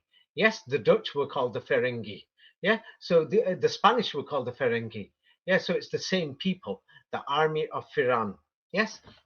So now, what these people did is ridiculous, but let me just show you what the results were. Now, at the same time, what they did was in Tunisia, yes, they sent what do you call it? Yes, um, many Tunisian people, the people who they did whatever, yes, um, what do you call it? Yes, and they were getting trained in France, and they were getting educated in France. Yes, French educated people. They turned around. They went there after the 1880s, and after 10 years, 20 years, 30 years, 2, 3 generations, there's hundreds of them, maybe even thousands, and they're workers for the French government. But now they're supposedly the opposition, controlled opposition. So they're there, and what do you call it? Yes, what they come and do is what do you call it? Yes, Tunisians educated in France, and then they set up the education committee, and then they've suddenly come out with the Quran for North Africa. Yes, and let me just go through these the Tunisian Quran and or the North African Quran, and let's compare it. Oh, by the way, there's somebody who's done a video. What do you call it? People can go through this.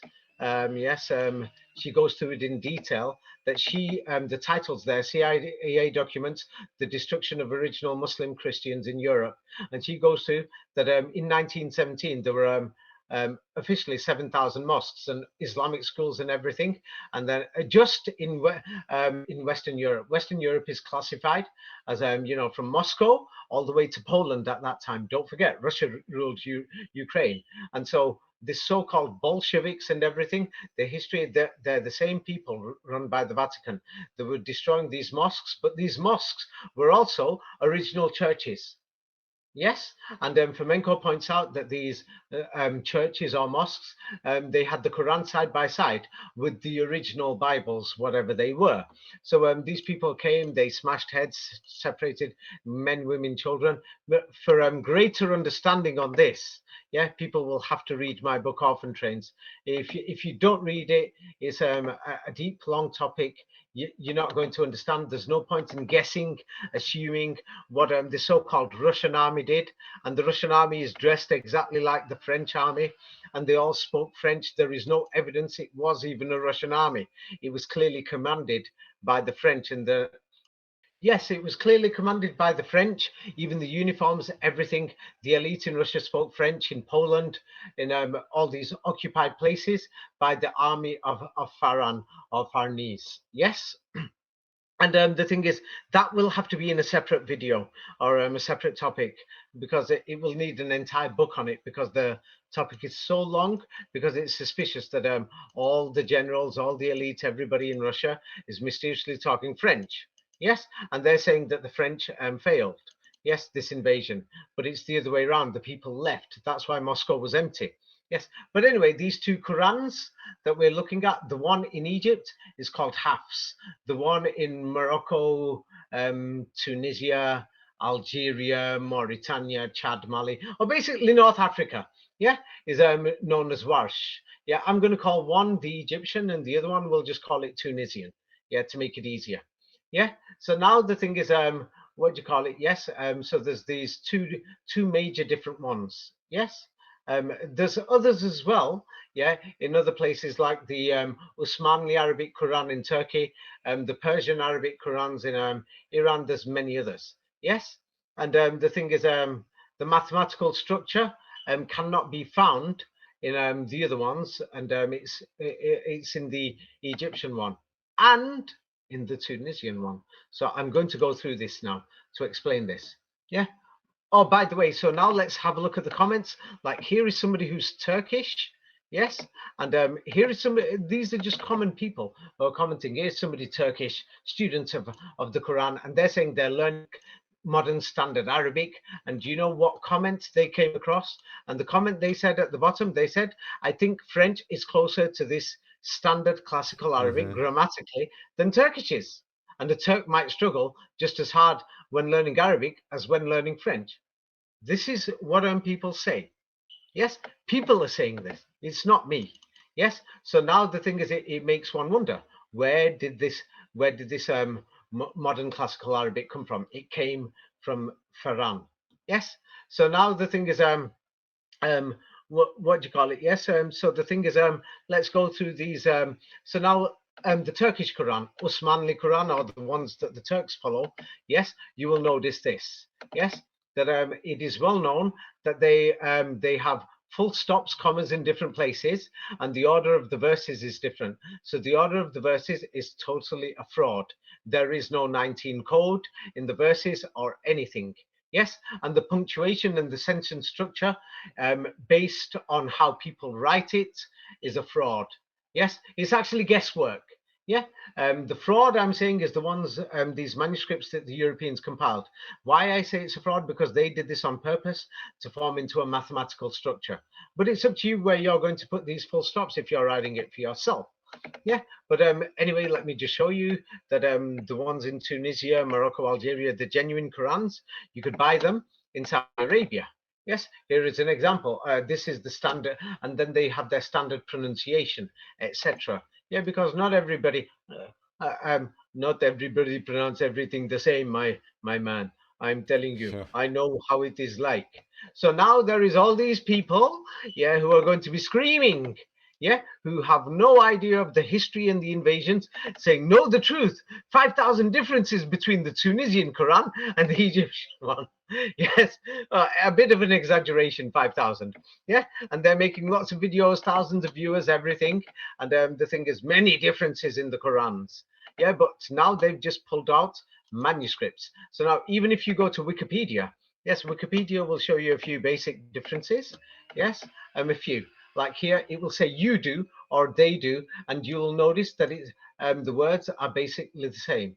Then it says enjoined or commanded or instructed. Oh, that's basically the same. Hasten to, that same. Now, when it says we do not send down, they do not come down, or things like that, or something does not come down. Now, it uses the same word, but it's a different meaning.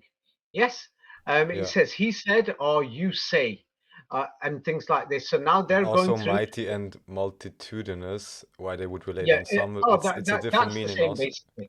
Yeah, because Well, you could turn around and say dep that's the Western languages fault. Does it mean hmm great or mighty, whatever? And then it right. says he makes him enter or we make him enter. And I noticed that, remember in the last video, it was the only video where I had strong comments because somebody who's an Islamic background are trying to say he, in the Quran for God, it has the we. But then let's have a look.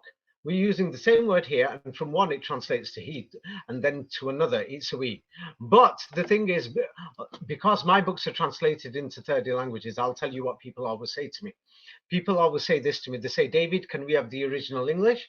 Because we know that through translations the meanings are lost, hmm and you've got to use a word in another language that could have Yes, multiple or meanings. even just be understood in a slightly different way, like here. Yeah. Yes. So now the thing is, we've got the Muslims in France and Paris. There, yes, many of them are using a different Quran compared to the ones in, let's say, Australia. So now the thing is, there was a big issue with somebody commenting, I spoke strongly against this person. It was the only interview where I spoke strongly, is because the thing is, you cannot say so much information. Look, I'm speaking so fast this time. Yeah. The thing is, I've tried to say there is no he and no we, because the concept of a God is not a he, she, or we. And if there is, there's no such thing. So even in the biblical translations, in many instances, it's just a fabricated thing whereby they've invented the he said or we said. Now, on the left-hand side, I'll actually enlarge this. This goes to both Qurans. I'll enlarge it, and unfortunately, it's not clear, but the thing is, I'll enlarge it, but people will get the general message. So now here is in chapter 3, verse 57. For God, it says he will pay them. And in the same place, it says we will pay them. But it's exactly the same word, pronounced exactly the same way. Then it says, I gave you, we gave you, in chapter 381, chapter 4, 48, and many instances, many, it says, he will admit, or we will admit, put you in a place, or he will give, we will give. So it's got a he or a we. But now let's go down to the opposite way. Now, so looking at these same Qurans, the same words where it says in the Egyptian one, it's more of a he, and in the Tunisian one, it's more of a we. So now let's go further down in this list. In the same list, now we'll notice that the Egyptian one turns into a we pardon, and over there in the Tunisian one, it's translated as he hmm pardons. So as you can see, it's neither a we or a he, it's referring to God. So now But why do also, these if these are differences? the two major versions, it almost looks like again the It's not perfect. even a version. No, no, what I mean is What that I'm it trying looks like the mirror opposites, the way they deliberately put it, to confuse deliberately, everyone, because they compiled the manuscripts. Yeah. Now I will explain to you how this happened. Is because the thing is, many people don't know this. So to give the basic thing, to cut everything shorter, I was going to leave this towards the end, but to cut everything shorter, now here are Arabic coins. Many of these coins have been found throughout Northern Europe. You will notice that the coins are either in Kufic square or Kufic round. hmm And what you will notice is that the coins don't have, what do they not have? Now I will send you something here that you'll notice on this page. The thing is, there's things marked out in red. Yeah, and you'll notice the small symbols and marks on the coins and in the decorations we see in Northern Europe. Yeah, it doesn't have these accents. Notice that French language has accents. Yes, The yes. English alphabet doesn't. Are you beginning to see? So now that because the French got involved, they put these accents on. So what they're hoping that people start to use these manuscripts, which they've started doing, especially in Europe and America, because the Muslims in Europe and America are not memorizing it and not going to the mosque, and many of them are now becoming what is defined as a Koranist. Yes, but let me go through this list further to show this, because so now what you will see is that what makes these words God, a he or a we, is just for these symbols, like the accents. Yeah, these Mm-hmm. markings. Yes, so that will change the pronunciation of the word, yes, into a he or a we. So now the moment we take away these symbols, it's just referring to God. Do you see what I mean? Right. Because Mm-hmm. they're the same words. So now these people who are screaming, hey, different versions of the Quran, they're just chatting garbage. Yes, and the thing is, somebody did this on purpose. Who put these symbols there? The British and the French and the Vatican. Who are the French? They're Pharaoh, the Jesuits, and the Masons. Who were the Masons and who were the Jesuits? Yeah, the Masons came after the Jesuits. And what is their objective? The destruction and the end of Islam. Convert or die. Get rid of them. You see, now the thing is, many people are trying to figure out masonry, everything, and the thing is, they're not going to get to the bottom of this until they realize what's going on. So, why is it they really want to get rid of this Islam? This is something. That's why I've told there's about 1,000 people now reading the Quran. I hope they get to the bottom of it. So now I'm going to show you what else happens in these so-called things, because they're showing there's hundreds of differences. I'm going to go through them so that it's easy. So now the Egyptian one is on the left, the Tunisian one's on the right. So now it turns around and says the word Malik and Malik. So now the thing is, once you go through a written document, yeah, for Arabic, for the Quran, remember the Quran is poetry. It's almost like a tone, or some people will say singing, but it's not singing like modern singing. Yeah, so they're reading it out like a song. So now there's one thing that says bird or flying. Now, when you remove the symbols, you will get to the original meaning. And what happened is this, after the 1970s and 80s, we've got an educated Arab elite. Yes, when I say not elite, middle class. Yes, and the Turkish middle class, a Bosnian middle class, and the middle class of Muslims in Europe and America. And what they've been doing is speaking out. So now these people in power, yes, of the world order, have realized they can't play with the dictionaries. So they've updated these classical Arabic dictionaries so that they match with the Osmanli Arabic in Turkey, and with the Farsi Arabic in Iran, and the Urdu Arabic in Pakistan. Or otherwise, they know that people are just going to throw these dictionaries out of the window. So now, like last time, go to number 3 on this list. What do you see? Means of support. It means God Mm-hmm. provides, or is it valuable, or enjoyment things, or things like that? So that is something whereby now I'm going to make this clear. Yes, because many people have never translated many documents, so they don't have a clue. Yes, so the thing is, the only way you're going to have a clue is what do you call it? Yes, is if you actually translate documents yourself, and if you learn languages yourself. So the thing is, like for example, I made this statement to people, but some people don't seem to understand. So I'm going to make it very clear. Yes. For example, let me just see where it is, the statement. Let me just find it. What do you call it? Yeah. Um, let's see the pronunciation. I'm just trying to see where the notes are. Yes. Yes. The same words have the same meanings when you go through the different words in any language anywhere, but different words have different meanings. But this depends on the context and the language and the opinion of translators. This is why there's multiple translations. And last time I did recommend Sam Garanz's Bible Quran.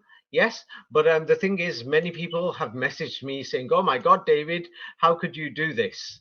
Yes, the thing is, I already knew about Sam Junarans, but I'm going to go through him now because the thing is now, the thing is, people told me, David, recommend this so that people can check through words themselves. Yes, there is a website known as Arabic Corpus Quran, and it goes through words word for word so that people can check everything themselves. And it also gives multiple translations. Let me send you a screenshot of this website because Sam Duran's, what do you call it? Yeah, has there is a major flaw, and today I'm going to go through it. The major flaw because I don't want people to be misled in this history because this affects the future of humanity, and whoever this Pharaoh or Pharaoh or Pharaoh or whoever he is and his descendants are and his people and whoever these people are, this has got something to do with Islam, or the Jesuits wouldn't have been formed just to fight Islam globally. Yeah. And yeah, so the thing is, here you go, this corpusquran.com, I totally recommend it. And now the thing is, let me just go through Sam Garan's very quickly. Yes, so what Sam Garan's, somebody told me his name is pronounced, or is it Garan's? Yeah, what he has done is that he has officially, let me just show you, he's officially declared. Yeah, and the thing is, I saw through it myself today. Let me just send screenshot control history Sam. Yeah, let me just find it. And the thing is, he has officially declared, oh, I can't find it on the history. He's officially declared that the history of Islam and the Prophet Muhammad is actually Petra, and basically the Muslims used to face praying towards there. And what do you call it? The thing is, he's supporting this man called Dan Gibson, who I think is the person who's just some gold digger. Yeah, and he's even endorsing this, sharing Dan Gibson's website. Yes. So the thing is, I call it deliberate misleading because he's sharing the website and he's even recommending it. Yeah, he's calling this fact. He's declaring it is a fact that Muhammad came or was connected with Petra. Now, many people will have to read my books to actually go through this and see many of your other videos. I don't know which one where I go through Petra, and it's actually a mining site. I'm sure it's on your list. So he turns around and says, the evidence is this. What evidence is he quoting? History is a lie. And he's saying Mecca appears on no map until 300 years after. Is he trying to say these maps are, like 1,100 years old? Where are these maps? Who did the carbon dating? Who's verified them? Yeah, Europe seems to have been burnt and destroyed and everything. And you're trying to tell me we've got these maps? We don't even know what the hell is going on. And then he's even recommending, saying, oh, he's saying inherited from their fathers. Oh, you are the one who's inherited from your father the official history, and you're following the official history, saying these historical documents, maps, etc., all these are true. Yes, you are the one, Mr. Sam Garans. Yes, and then he's even saying, read Dan Gibson's Quranic geography.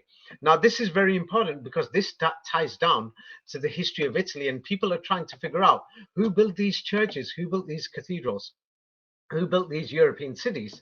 That's why I advise everybody stay away from this person's translation.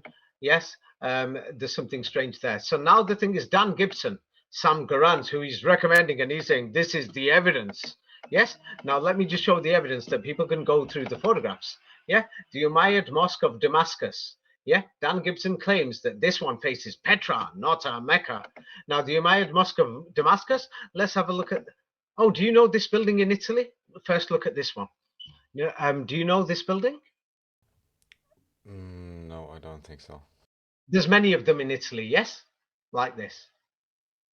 Right. If you know Italy very well. Oh, by the way, this is the Umayyad Mosque in Damascus. Huh? I lied to you, just to test. All right, yeah, and I really have no clue, but yeah, you can oftentimes see, and I wanted this for a long time, that in certain buildings you still have this kind of, Arabesque, for lack of a better term, style in the buildings, and it's not It's a exactly global sure what. civilization. Yeah. That's the point. So now the thing is, this building is not a mosque. It was clearly converted to a mosque, and I'm going to show you the evidence now. We could say, oh, you know the place where people are walking? That's where they pray. Where is the mosque? It's just some open space there. Yes, and let me just show how this open space is. And they're saying this space is Petra, and then it's a square. Can you see it? It just looks like any other Italian city. They've just put some round thing there and the star and the moon on some of these pillars. Yeah, Mm-hmm. and inside this mosque, the 4 squares, does that look like a mosque to you? Inside? No. I'm going On to the show you left-hand now. side, you mean? I don't even understand what this is. On the left-hand side, you have like a building inside of a Yeah, that's building. inside Okay. under the marches of the previous picture. So now what I'm going to go through it. Yes. Now a strange thing is, wait, let me just go through. Well, no. Let me just show you Italian cities right now. You know, even in the small towns, we're talking hundreds of towns and cities throughout Europe have the same layout, the same arched buildings, Mm-hmm. and in Italy they're known as Italian piazzas, plazas. Yes, we've got many of them. Oh, these ones have a cross on top with a dome to look a bit, same round domes. Yeah, this is, and in the smaller pictures, people Yeah, are going to even have to here, look. yes, yesterday I was walking with a friend through Vienna and looking at the churches, and then he was like from India, and he said, "Oh, I never saw a church with a dome before." And I was like, "Oh yeah, well, Yeah, it's just the way historians have given the perception. But anyway, have a look at this. Now, this one here, this is another Italian plaza or piazza. And the thing is, look, it's exactly the same with the same dome as the one that we're going to see over here in Damascus. Oh no, the Damascus one is a mosque.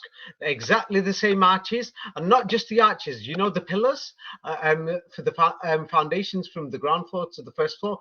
They're exactly the same. I've walked through hundreds of cities myself. mm-hmm, I've seen this with my own eyes. One is a Muslim, one is a Christian, one is a church, one is a mm-hmm. mosque. Yes. So the thing is, it is just a scam. So the thing is, these were converted. So now, the thing is, because that, what's his name? Sam Gerrans has officially declared this. I tell people, no, no, no. Now here is, let's go to Tunisia. Yeah. So Tunisia, this Dan Gibson, who Sam Gerrans is saying, yeah, this is the truth. Here is the evidence. In Tunisia, there's many mosques. Now have a look at this mosque. Can you see the minaret? Yeah, it looks nothing like a mosque. It just looks like a building from the late Renaissance. Now let's look at the same building 100 years ago. Photographs could be photoshopped and anything. It just looks like some industrial building with a tower. Yeah. And many of these buildings are in Europe with that same roof. There's no evidence that it is a mosque, and we've got French occupation there at the same time. So now let's go through now the same buildings. Here's another plaza, yeah, same like the one in Damascus, and there's many of these in Cairo throughout the Middle East, yeah, and they're in Europe as well. Yeah, people will have to look for them in the Middle East, and you'll see the same thing. Now this one, the one on the left hand side, oh, this is the Damascus Mosque. Excuse me, oh, it's not facing Mecca. Where did you do your calculation? From which angle, which corner? Yeah. So you say, do you know what this Dan Gibson did and some of his buddies? One corner is facing the pyramids. Yeah. An error of up to 20%.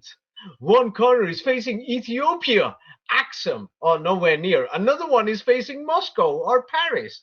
None of them are facing. Another one's facing Petra. So now these piazzas. Here's another one.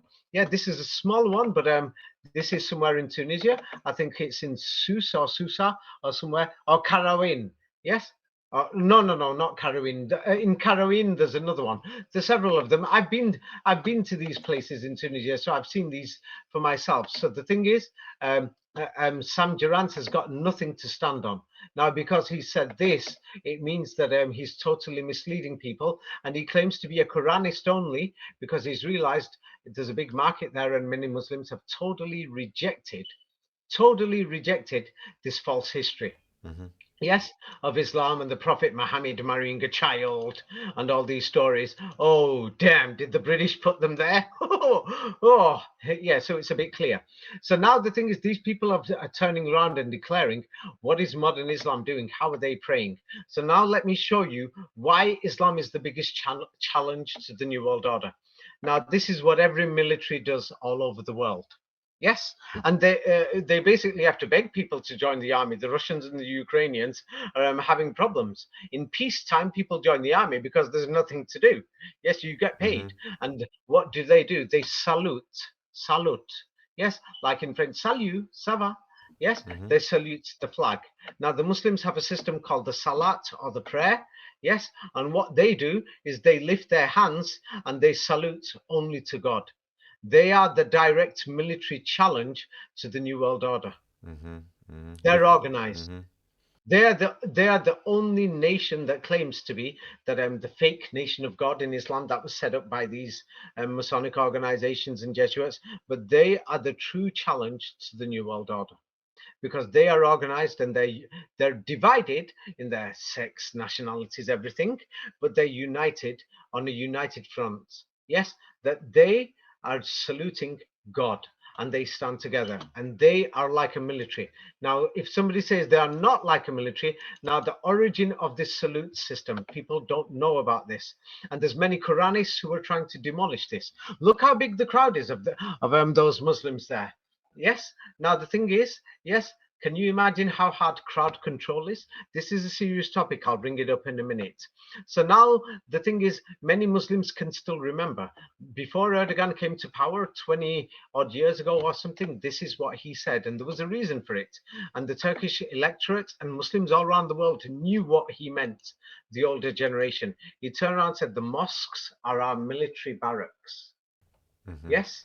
So people don't know what the mosque's original functions were. There were many different types of mosques, and that's why there were different types of prayer systems. Now the prayers in many of the prayer books and the history of these prayers, and when the British put these books in Cairo and the French put them in Tunisia and the French put them in Damascus, the British put them in Damascus, it's a fake. Yes, it's a fake story. Yes. So the thing is, many of them were military barracks. Yes, Islam is a military organization. Yes, fighting against the New World Order. Make no mistake, there is a war going on between this Pharaoh or Pharaoh and these Muslims or these followers of Musa or Moses or Moshe or the Prophet Moses. Yes, yes, against the Then new let me ask, I against mean, the yes. perfect organization only is synchronicity, or for those who like the term better, God or consciousness itself. But the one thing I don't understand is if there are so many controlled opposition groups like Nation of Islam and so on, how can there be a real opposition to a so-called structured New World Order if most of the big structures are Okay, set I up will by the New explain World to you. Order Yes, itself, you know? okay, I will go through it now. The thing is, do you know what every country in the world does when they have political meetings in Masonic lodges or in Jesuit centers, private meetings? Now, the Muslims, they have them in the mosques, open to the public. And of course, everyone knows all these new world agendas to do with sexuality and everything else. The Muslims will openly talk about it, and everybody knows the Muslims are not going to tolerate any of these things. Everybody knows this, that there's going to be in New Age Buddhism, all these Christian sects, even, and it's the smaller groups that still exist who are probably going to join the Muslims on this, which is Orthodox Judaism. I'll go through that next time. But there's another thing about this prayer system, which is very important because many people are saying it's a ritual, it's a fabrication, it was set up, but then there's more. Now here, I just want you to look at is because when you travel, you see these things yourself. Now here is metro stations around the world. Crowd control is a serious issue. It's a mega problem. We don't know what to do. Here is trying to get onto the London Metro. Yes, and the thing is, it is a serious problem. Yes, and the thing is, if you don't control it, you could throw people on the train tracks. You could totally disable the entire system. Yes, so whoever created the Muslim prayer system had to make sure, because there's millions of people, they made sure that there was one system of prayer so that everybody can pray. Now, many of these Quranists want to break down this prayer system. Yes.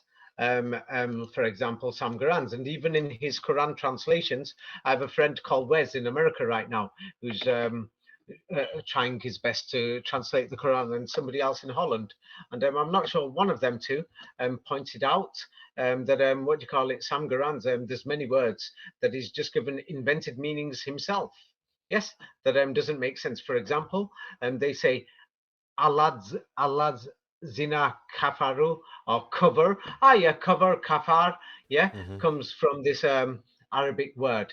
Yeah, and he's translated it as those who indifferentiate to warning. But we even know that in Anglo-Saxon Germanic languages, it just means cover or hide. Yeah, and he's saying those who are indifferent instead of those who are hiding. Yeah, or lying about this warning or something. So the thing is, even in the Germanic languages, from the Germanic, I'm not stupid, I know English, and he's just invented a meaning. And then the thing is, what do you call it? He's trying to, these Quranists, not just him, there's about, there's up to about 100 million of them now. Yes. And the thing is, they're trying to invent their own Islamic principles, correct practices, correct understandings, and they're trying to interpret it based on these dictionaries or anything. And then Sam Garan's website, I opened it up, and this is what he says. Yes, and he says, I'm not telling you to listen to me. I've simply done my own due diligence upon the text of the Quran, his own interpretation of the Quran, and he's presenting his findings based on his own interpretation of a document. Yes, that what do you call it? There's millions of other things there. Did he consider the Persian language? Did he consider the forgery of the classical Arabic language itself? Did he consider the forgery of the dictionaries? Yeah, and he's a non-Arabic speaker. Yes, and then what do you call it? Yes, and then he turned around and what has he said? What do you call it? The Quran says, yeah. He claims the Quran is from God. I accept that. Oh, he says he believes the Quran is from God, and then he moves forward. Oh, he does say something that oh, he claims that the history of Islam, called ahadith, he's written ahadith, are part of the cultural narrative called Islam. There's no evidence of this. Did you even check who opened the museums in Egypt of all these ahadith books? Well, but or in I Damascus? think here he's actually stating that he would agree with that point because he said, if you want to know what it Even is, if he so agrees, ask the people. I, Yeah. I, when you say controlled opposition, this is important because now you're saying it's Petra, a mining site. Yeah, we'll talk about the mining site next time, or we'll distract. But the evidence is clearly it's a mining site, and he's endorsing a mining site, even endorsing Dan Gibson, and Dan Gibson has given exotic theories that totally will break down this mosque system and crowd control. Do you know how much of a disaster it will be if we break down the systems for organizing crowd control? Like, can you imagine if somebody turned around and says, why should we listen to the state, and break down the systems in Europe or in America for crowd control and how to pray or how to stay in queues? I would call that person, very devious. Yes, because the thing is, people will get hurt. Yeah. Now let me just show you. So Sam Garand is trying to speak for the Islamic world. He's sat there, obviously not in a place like this. Now let's have a look at what the Islamic world genuinely looks like. Yes, hundreds of millions of people. What do you see there? Now these Well, people, looks like Islam, honestly. yeah, they're living in the appalling conditions. Yes, so there's many of these Quranists, yes, and everybody else. Yeah, I'm telling you, after you find the history, this is not about, hey, what does this word say? How do you translate this? Or maybe this history is wrong. Let's move the word forward. People need our help. People are living in these conditions, whether it's Christ or Moses or Muhammad or Prophet Christ or Prophet Moses or Prophet Muhammad. Yeah, their message was to help these people. Now, this is the Islamic world. We can't hide these things. Yes, and the thing is that this is the Islamic world going from Turkey to India. Yes, and the thing is, or even the non-Islamic world, you could say maybe from even in we could say this is in Poland, and the other ones in Pakistan. Yes, and the thing is, people are living in these conditions. So now these people, where are they? According to the Quran, you've got to wash. you've got to recite the Quran. You've got to pray to God. You need quiet. You need peace and calm. So this is why mosques were opened. Yes, many people don't know the actual history. Where are you going to put these people? All these people who are now saying, according to the Quran, they're saying only pray at home, or the mosque is only in your house. Yeah, they've got some genuine points. But what are you, okay, if you're saying only pray at Well, home, but there is go and build definitely houses. the point of, organizing and connecting to other individuals, which is, Yeah, what. Mhm. and giving them somewhere to get away. And the mosque is the place. Actually, it's one of the most organized places where they actually collect money and distribute money towards the poor. Like in Europe, all these mosques are collecting money and they're sending it over, not through these so-called registered charities that where money disappears. But after September the 11th, European governments thought, hey, where is all this money going? Yes, so that then, to make sure it's buying these so-called fake history books, fake Quran translations. They've got an agenda. So now they've insisted that mosques register as charities so that they can watch Mhm. where the money goes. Yeah. So now the other thing is the Arabic words. Yeah, I'm going to show something about the Arabic words. Now, the German language, yes, what do you call it? Yes, had many Arabic words just 100 years ago, and most people couldn't speak this modern German. Many people know this already. Yeah, and then in the United States, they used an excuse: Hitler, the war, and the war is a total forgery, where they were banning German languages. And many people imagine it's the modern German today, but most of these people spoke old German. And now the thing is that I've given some examples. This is in my book, um, Atlantis. Yeah, I've given examples there of how, what do you call it, German words are actually Arabic, or Arabic is German. Now, when you go through this, like for example, yeah, you've got the word, what do you call it, the number 7. It's Sieben in German, Old High German, Seban, and in Arabic it's Seba. Yes, you've got Burj in Arabic, and then you've got Burg in German, or Burg. Yes. Yes. Yeah, so the thing is, these things, yeah. And then you've got Arda, means the earth, Arda, Erda, Erde, earth. So the thing is, Mhm. it's German, it's Arabic. So the thing is, even if they've invented the classical Arabic, it's a bit too hard to remove the Arabic. Yes. So therefore, on the Corpus Quran, because I've gone through this a bit more deeper, and many other people have been through it, hundreds, millions of people have been watching out on these, nation state governments throughout the Middle East. They had to update the dictionaries and they couldn't falsify the meanings of the Quran so much. So it's like 90% accurate, or in fact, shall I say, even 98% accurate for the Corpus Quran and the dictionaries word for word. Like here, we can go through the thing as what do you call it? Yeah, in Arabic you'll hear a word kira. Then in Old High German it will be kiraha. Then it will be rache, or racha, and then it will be revenge in English. But there is the connection. Like for example, yes, there is hasira, then it's hazira, then it's has or hate in English. The pronunciation, but they've got the words are basically similar. That you won't find the similarity. Let's say Vietnamese in their language. Yes, or let's say in modern many Berber dialects, you won't find these similar words. Like there's the word in English, it's feud. In German, it's ferde. In Old High German, Yes. it's fahida, and in Arabic, it's fitna. Yes. So the thing is, here is another page, and the thing is, you can go on, and then you'll find like in Arabic it's mizan, yeah. In Old High German it's mezan, then it's messen, then in English it's measure. So you can see how these words come. Injil, Angel, Engel, Angel, Ingel, England. So the thing is, in Arabic, Allah, Allahu, it's Old High German, Allahu, and that's where the word, holy, um, or Halla, yes, or Allah, Halla, Holy Roman Empire, Almighty, Almighty, so these things, you can see that these things are there. Yes. Mhm. So Mhm. the thing is, now the Quranists, let me just show you something that's crazy and dangerous that's turning up around the world. And even you will see this. Here is somebody who's commented on Facebook. Yeah. The thing is, and this is what they say: Quranists have now say they don't accept anything. Yes, same like the Protestants have tried to interpret the Bible, and but the Right. Protestants don't realize. Yes, the thing is, what do you call it? The Bible manuscripts actually came from Pharaoh himself.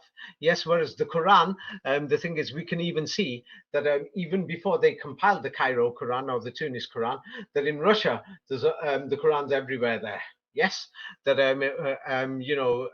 from the 1905 revolution, communists and all them, like they're blowing up these mosques, churches, and everything. And the Quran is everywhere. That Putin himself gave Qurans to the Iranians. So he turns around and says they've started becoming ridiculous. That they're trying to interpret individual meanings of words, different dictionaries, this and that.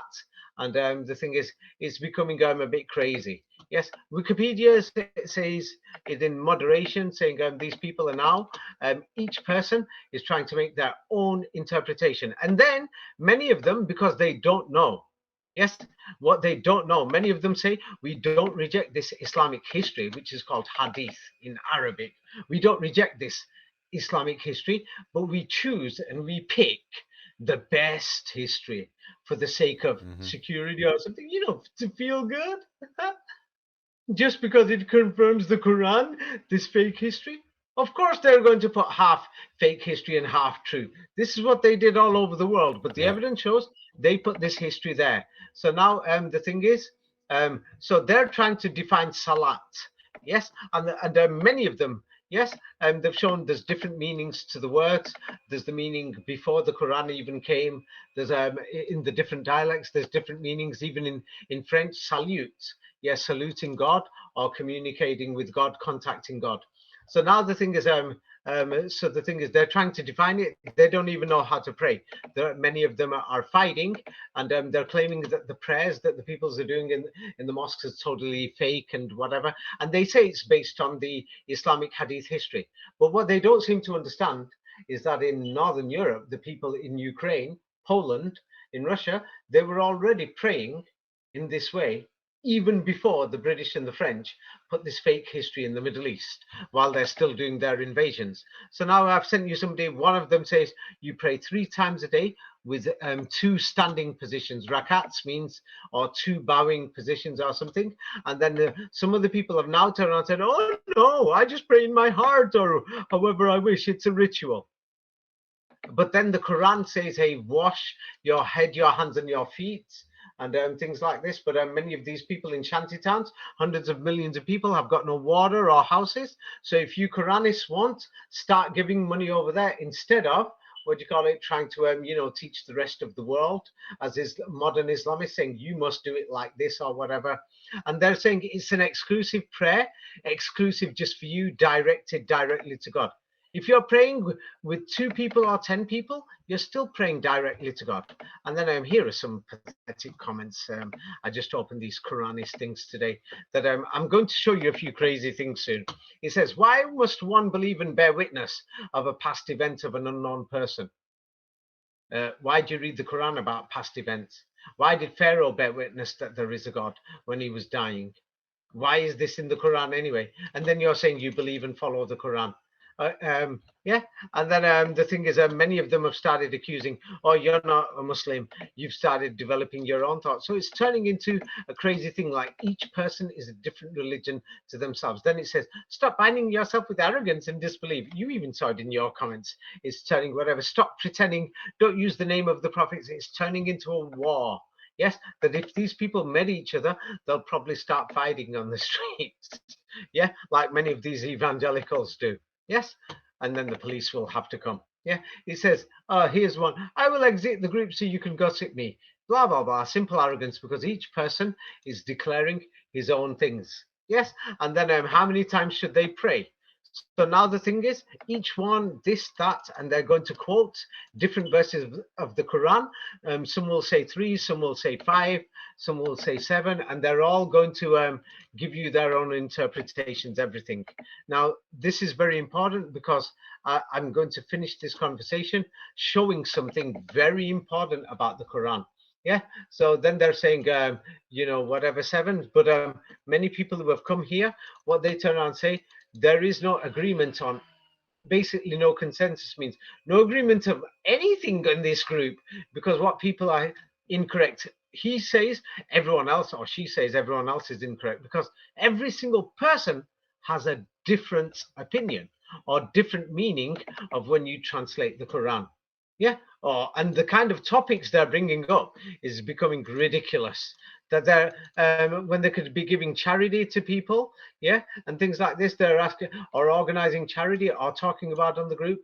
You know, shall we help these people? You know, let's say in Zimbabwe, shall we set up a fund? Instead, did God speak to Moses behind a tree or behind a rock? Which tree? Where's the location of this tree? How old? Oh, look at this. I'm loving this thing here.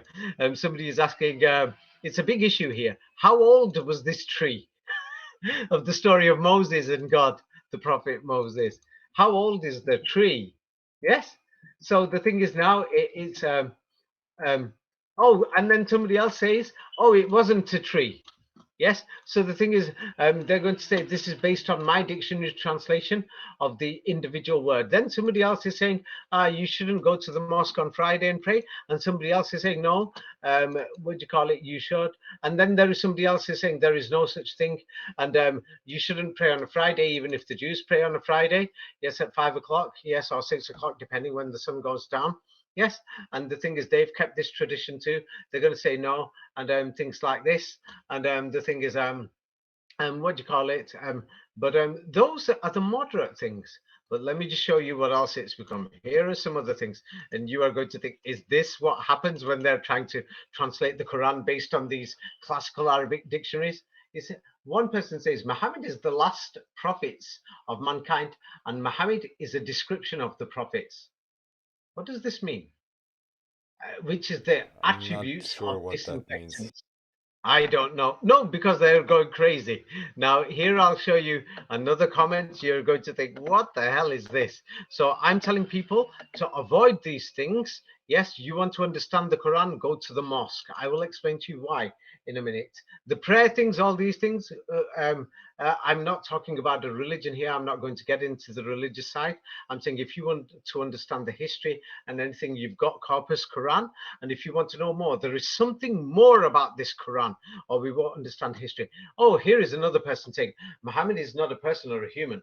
He is an attribute or characteristic inside every human. So every person is the Prophet Muhammad. And can you believe this? Oh, yes. So every person is an attribute of the. This is one opinion. Or so the thing is, another person. Some of these opinions might be even valid.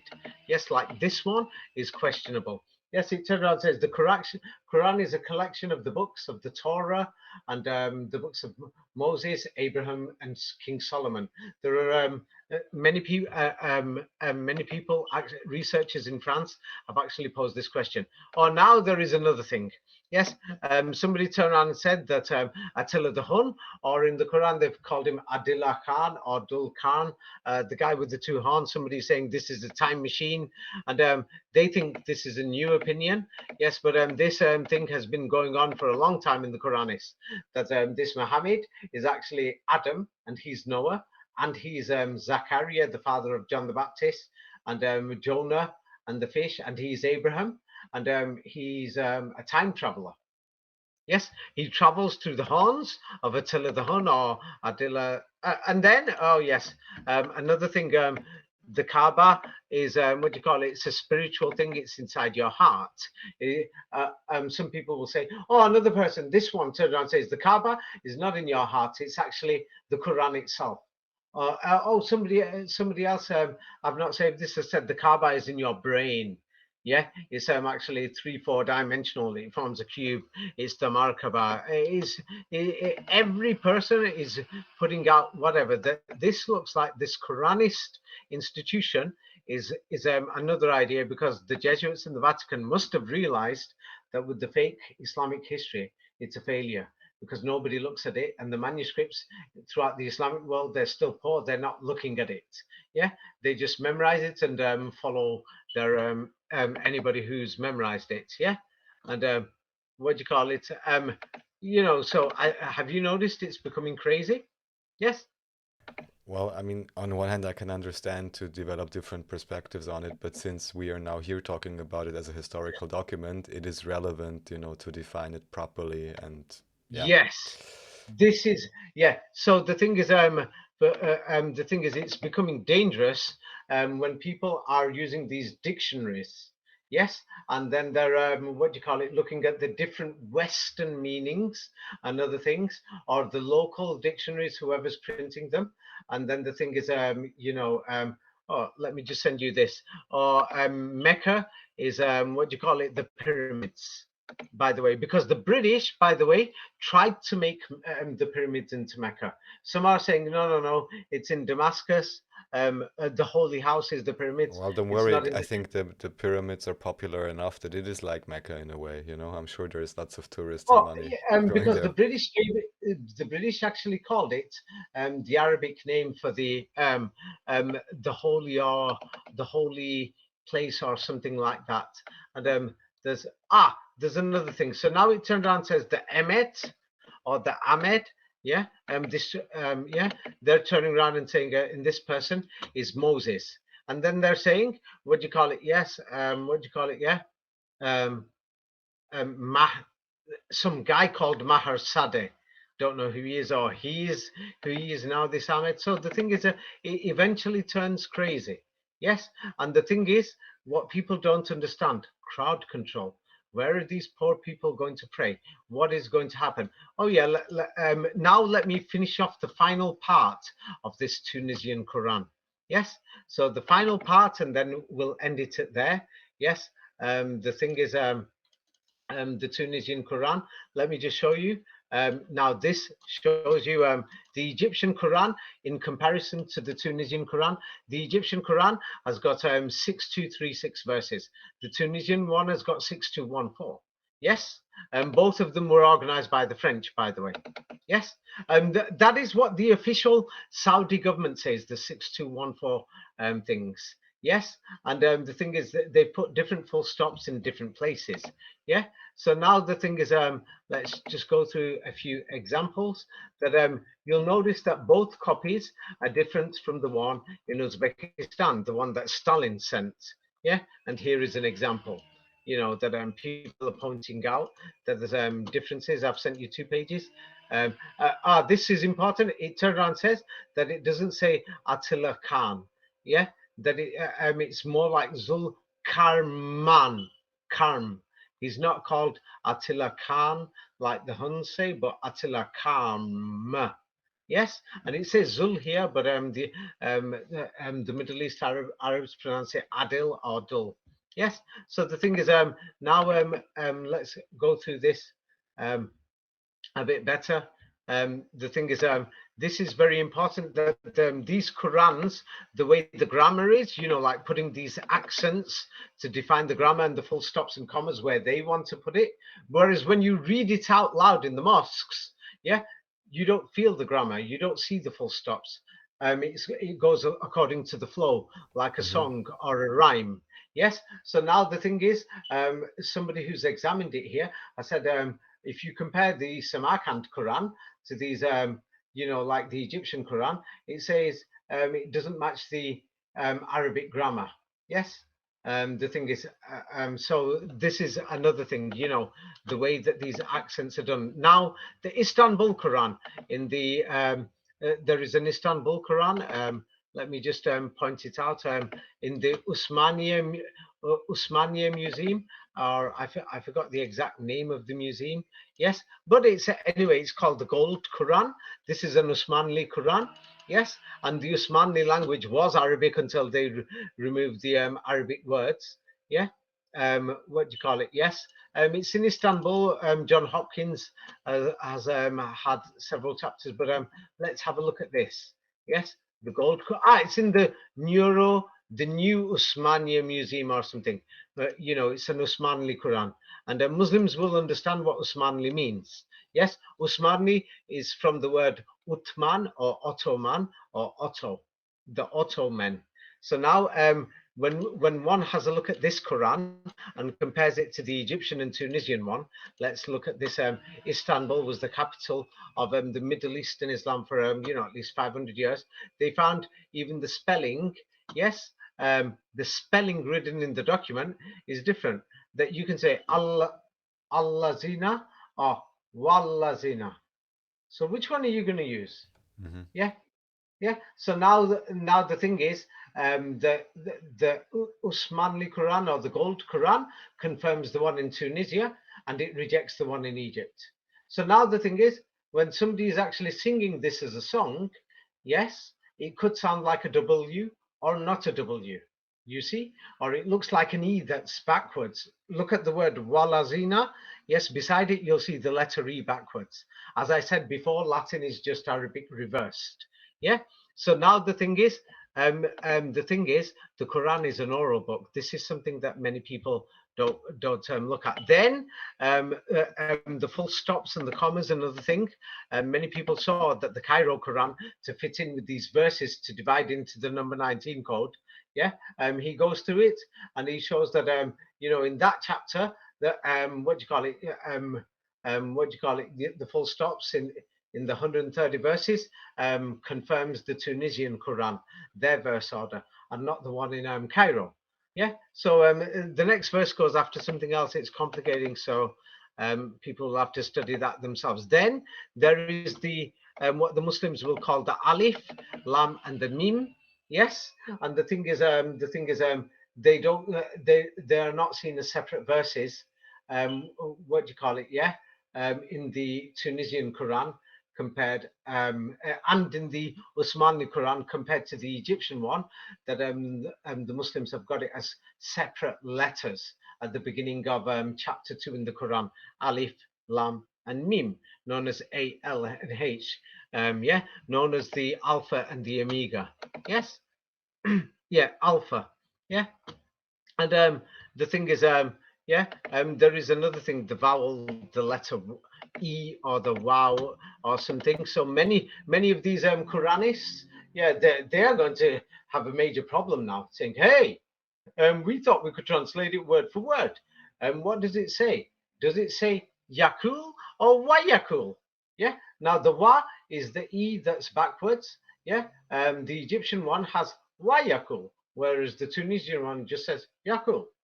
But now, because they're refusing to go to the mosques, many of these Quranists, they're totally ruling out the mosque system where the Quran is read out loud, yes, instead of a written document, because these written ones, yeah, have got nothing to do with the oral Quran, which is the main Quran. Now, when you look at a word is the first dimension. When you look at the manuscript, that's the second dimension. When you recite the Quran orally and you know what that you're reading it out and you have to think it in your brain, that is the third dimensional book. This is what the Quranists are about to destroy. Well, they think they will. Yeah. So what do you call it? Ah, yes, I found it. The information about the Gold Quran. Yeah, the Gold Quran. If anybody wants to investigate it, is a complete Quran in the Usmanli Library in Istanbul, Nuro Usmaniye. Yes, and the thing is, people can check it. So now another thing is, yeah, these and people are going to translate the Quran are going to say each word has its own meaning, this and that and everything, and then here it's got a double D, whereas this one it's got one D. Yeah, so the thing is, and then this one you will see that the Gold Quran supports the Tunisian one. Yeah, so it looks like so far, what do you call it? As you go through this thing, so to cut this short, some people have done deep studies of comparing these manuscripts. Yeah, and people can find this online going through the link.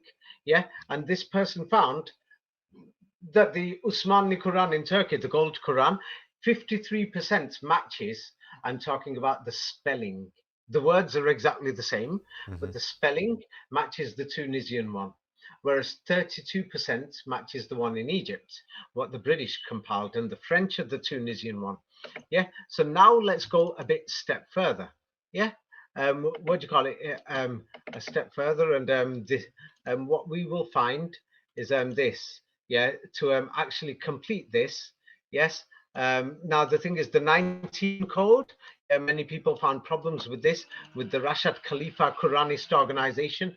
For example, in 2002, submission.org, their official website, said they were trying to recount, the number of alphas or alifs, yeah, and in the different way, things like this, and blah blah blah, yeah, and they couldn't confirm their 19 code in the Usmanli Gold Quran, yeah, or in the Warsh Quran in Tunis. Yes. So the thing is, the 19 code doesn't work.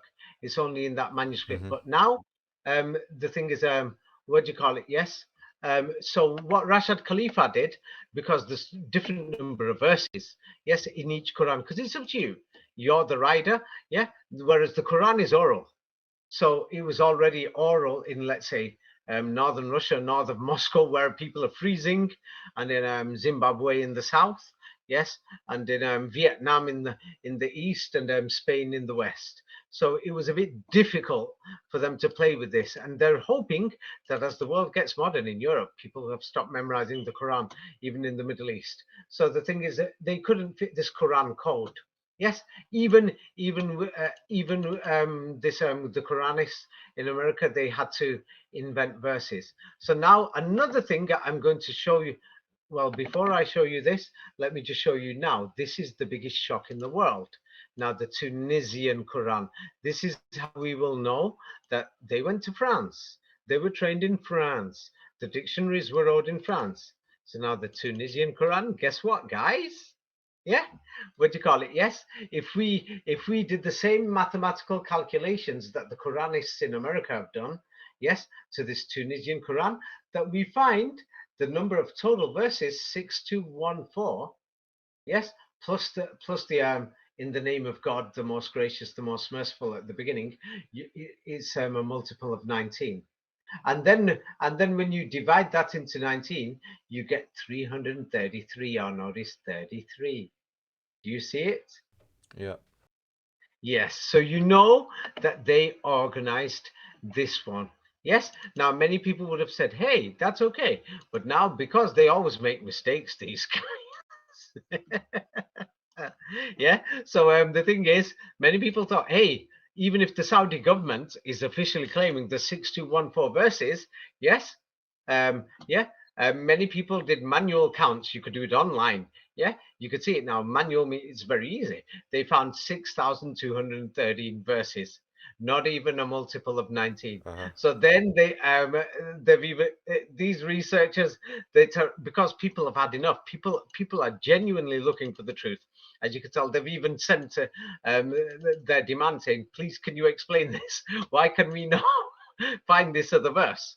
Now, remember, at the same time, yes, the Alliance Israelite set up the Shiite schools and all these other schools, everything set up in Paris. Yes, and it's all to do with Quran or Firaun. And the thing is, it's something to do with it, with this history to do with the Quran. Yeah, and the final thing, just to remind everybody again, yeah, because if somebody will say, why is it so necessary that we get to the bottom of this Quran? Because I'm still trying to get to the bottom of it. That is another reason why I brought this up. Yes, it's because if we don't know, we will never know what is going on in this world, because it is clear that there's two sides fighting each other. It is absolutely clear. But the thing is, we won't understand who these two sides are without understanding the one side in the world where we see daily on the media and everywhere. Nobody wants to know them. Oh, Donald Trump saying they're the enemy. They're getting blamed for up to half the things that go wrong in these so-called, real attacks with code 19s all over them. Yeah, yeah, they're going to say, yeah, the Muslims did them. And then the thing is, you know, the thing is, what I've done, I've naturally thought I'm going to question why is it being blamed on them. And then when Fomenko pointed out, hey, they had the Quran in Europe in these churches, it made me think, yeah, the Quran, the Protestant Reformation, yeah, and then separating children, everything, and all these Arabic coins throughout Northern Europe. Yeah, Germany turns into princely states. The people run out of Europe. That Germany is like in this, all these cities are empty, or what we call the Holy Roman Empire. When I'm saying Germany, is basically Central Europe. We find all these places empty that it just doesn't make sense. Yes. So the final point I will leave everything at is yeah, people will have to consider this. This is the main point that I'm going to put out, so that if anybody wants to think twice, because we talk many times, but we will always forget. We won't realize, what's going on. All these wars, cities destroyed, mud floods. There's photographs of destruction, poverty. Half the world is naked. Yes, 100 years ago, and the thing is, half the world is poor today. Yes, Faran or Farnese. Yes, this family, they were military generals. That's what the Vatican was. They brought this New Testament from Egypt. Yes, and Faran means Firan in the Quran, the name of the Pharaoh. The Quran is the only book that mentions this, nobody else, or otherwise I wouldn't have guessed this myself. And the Jesuits were invented solely to oppose the Muslims. This is the final thing that I would like to say that people should think about. And I would like to say, hey, be careful with the Quran translations. If you are a Quranist, think carefully. You want to destroy this mosque system? Do you even know what it is? Then you're saying it's a ritual. Do you even know what these so-called rituals are? Do you know who invented this system? Okay, delete the official history and think again and look for the answers, and then you'll find it. When you have a look that people's skulls were being collected by these military orders that the Vatican set up. Yes, we call it Vatican, call it Firaun or Faran. Yes, or Pharaoh. Yes, and these people were killing people. So wouldn't the Muslims set up military orders in their barracks known as the mosques? Wouldn't they have done this together? And isn't that what the Quran says? One group of you pray now, and another group stand guard with weapons. And isn't this what we find in the Old Testament written? Seize the Mohammedans, slay them, hand over your properties. Yes, and these Mohammedans, yes, where did we find them? The Crusades were in Europe. The Reformation wars and everything, all these slaughters were in Europe. The invasion of the Middle East came after, yes, when many people from Europe ran to these other places for safety and security. Yes, so I'll leave it at that. The main point is, why did the Vatican set up its military order, its military wing, to convert Muslims? And then Paris got trashed, destroyed, and the world looks destroyed 100 years ago, and skulls and bones throughout churches. The rest of the information's in my books. Yes? Yeah. Shall we Perfect. leave it at that, I'm sure you Raphael? answered lots of questions and hopefully gave people pause to ask even many more questions. Thank you very much. I think that was a Yeah, the great main thing presentation. I would like to say before people say questions. So the thing is, I'm going to send you a video. Just add it on, and this will show you. There's a guy from England. Because I'm from England, I'll put this. And the thing is, there's a man in a mosque. He's reading out the Quran, and the guy just watches it on YouTube, and then you will notice that the thing is that the Quran is an oral book, and the thing is, it's difficult. It's absolutely difficult. Even if they say it's the manuscripts were written by them. The majority of the Muslims don't use the manuscripts, except the ones born in Europe and America, because they go to Western schools, so they can't learn the Quran, and they depend on online, and they don't know Arabic, and then they fighting about this word meaning or that. What they're going to do is destroy an entire system. Yes, if the Quranists insist. Of course, they're going to fail, because the video I'm going to send you now will show you what the Quran actually is. It's an oral book. And then when you see this video, think carefully what this is.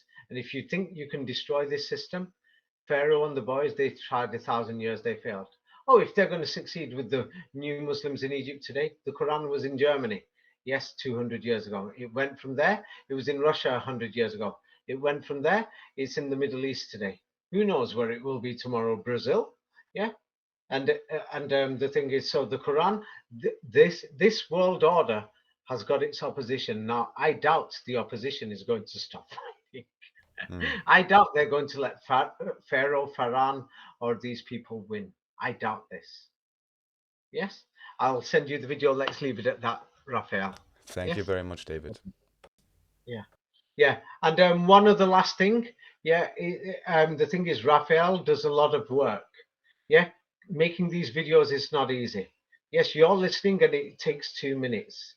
Yes, and the last point I'd like to say is help the poor, but kindly, yeah, please, if you can afford it, and I'm sure many of you can, please, support Raphael with something.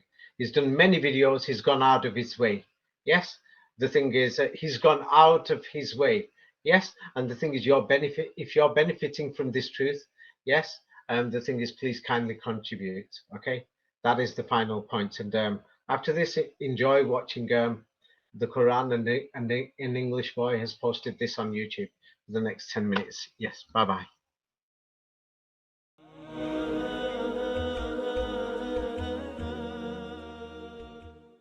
What's up everybody, welcome back to my channel. Today I have a slightly different video for you, and I'm going to be listening to the Quran for the first time. This was requested on my last video, so I thought I would give it a go. Today I'm going to be listening to a recital by Muhammad al-Qadi. If I pronounce that wrong as well, please let me know. I'll put a link to the video I'm watching as well down in the description box, so if you want to check it out, go and check the description box. So yeah, I'm an atheist, I'm not religious, but the Islamic religion just intrigues me so much. So I'm really excited to give the Quran a listen for the first time and yeah, see how I feel. So yeah, I'm just gonna be watching it down here on my laptop. I'll pop it on the screen in the corner for you so you can listen too. Yeah, I'm excited, let's jump on in.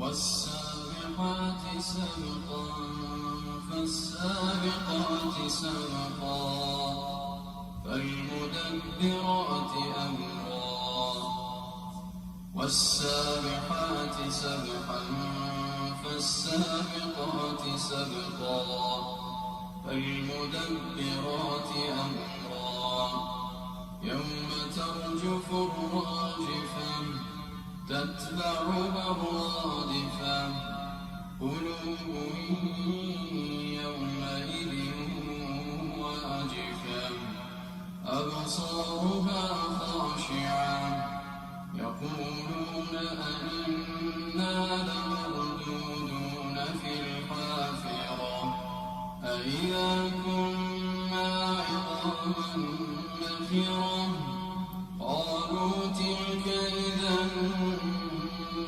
كرة خاسرة. His voice is insane. إنما هي زجرة واحدة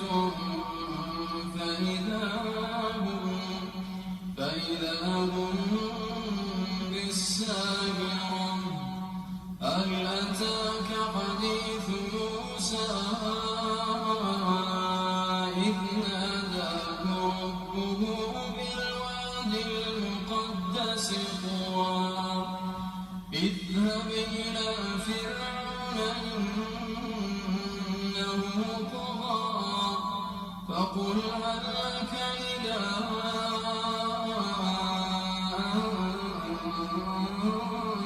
تزكى وأهديك إلى ربك فتخشى فأراه الآية الكبرى فكذب وعصى ثم أدبر يسعى فحشر فنادى فقال أنا ربكم الأعلى فأخذه الله نكال الآخرة والأولى. الله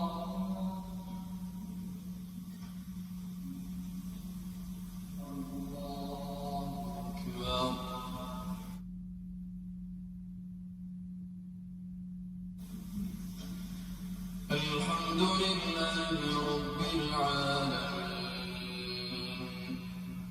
الرحمن الرحيم مالك يوم الدين إياك نعبد وإياك نستعين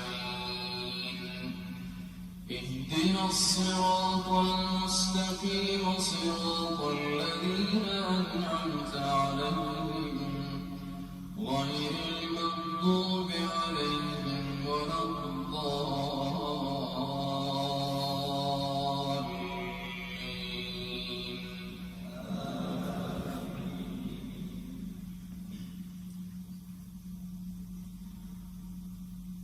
فكذب وعصى ثم أدبر يسعى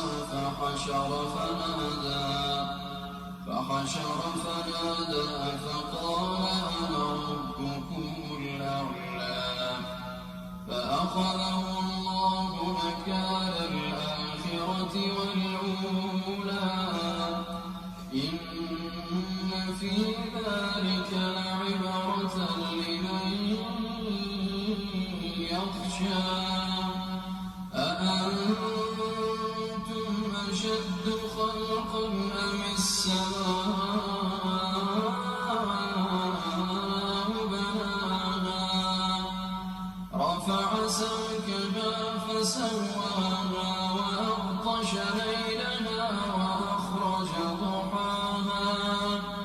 وأخرج ضحاها والأرض بعد ذلك دحاها أخرج منها ماءها ومرعاها والجبال أرساها متاعا لكم ولأنعامكم فإذا جاءت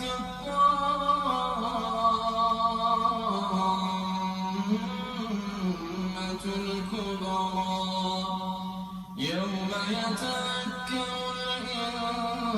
الإنسان ما سعى وبرزت الجحيم لمن يرى فأما من طغى وآثر الحياة الدنيا فإن الجحيم هي المأوى وأما من خاف مقام ربه ونهى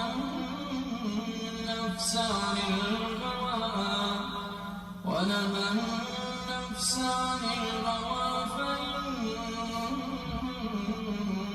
الجنة هي المأوى يسألونك عن الساعة أيان مرساها فيما أنت من ذكراها إلى ربك منتهاها إنما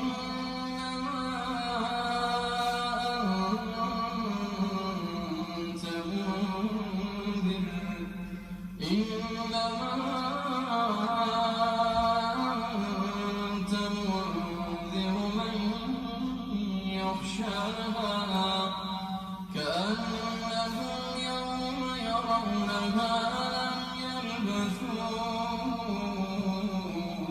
إلا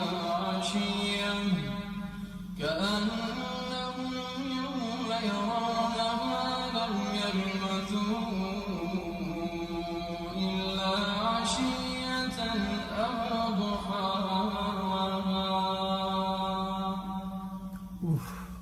الله. Wow, that was just beautiful. The words of Allah are just beautiful, and the recitation by Muhammad was so stunning. It made me cry a good few times in that. It's really powerful. I didn't expect to be so overwhelmed by the words. They're really powerful. I didn't expect to be so overwhelmed, to be honest. I don't really know what to say. Amazing, so amazing. Yeah, this is where I'm going to leave the video. Just a quick one.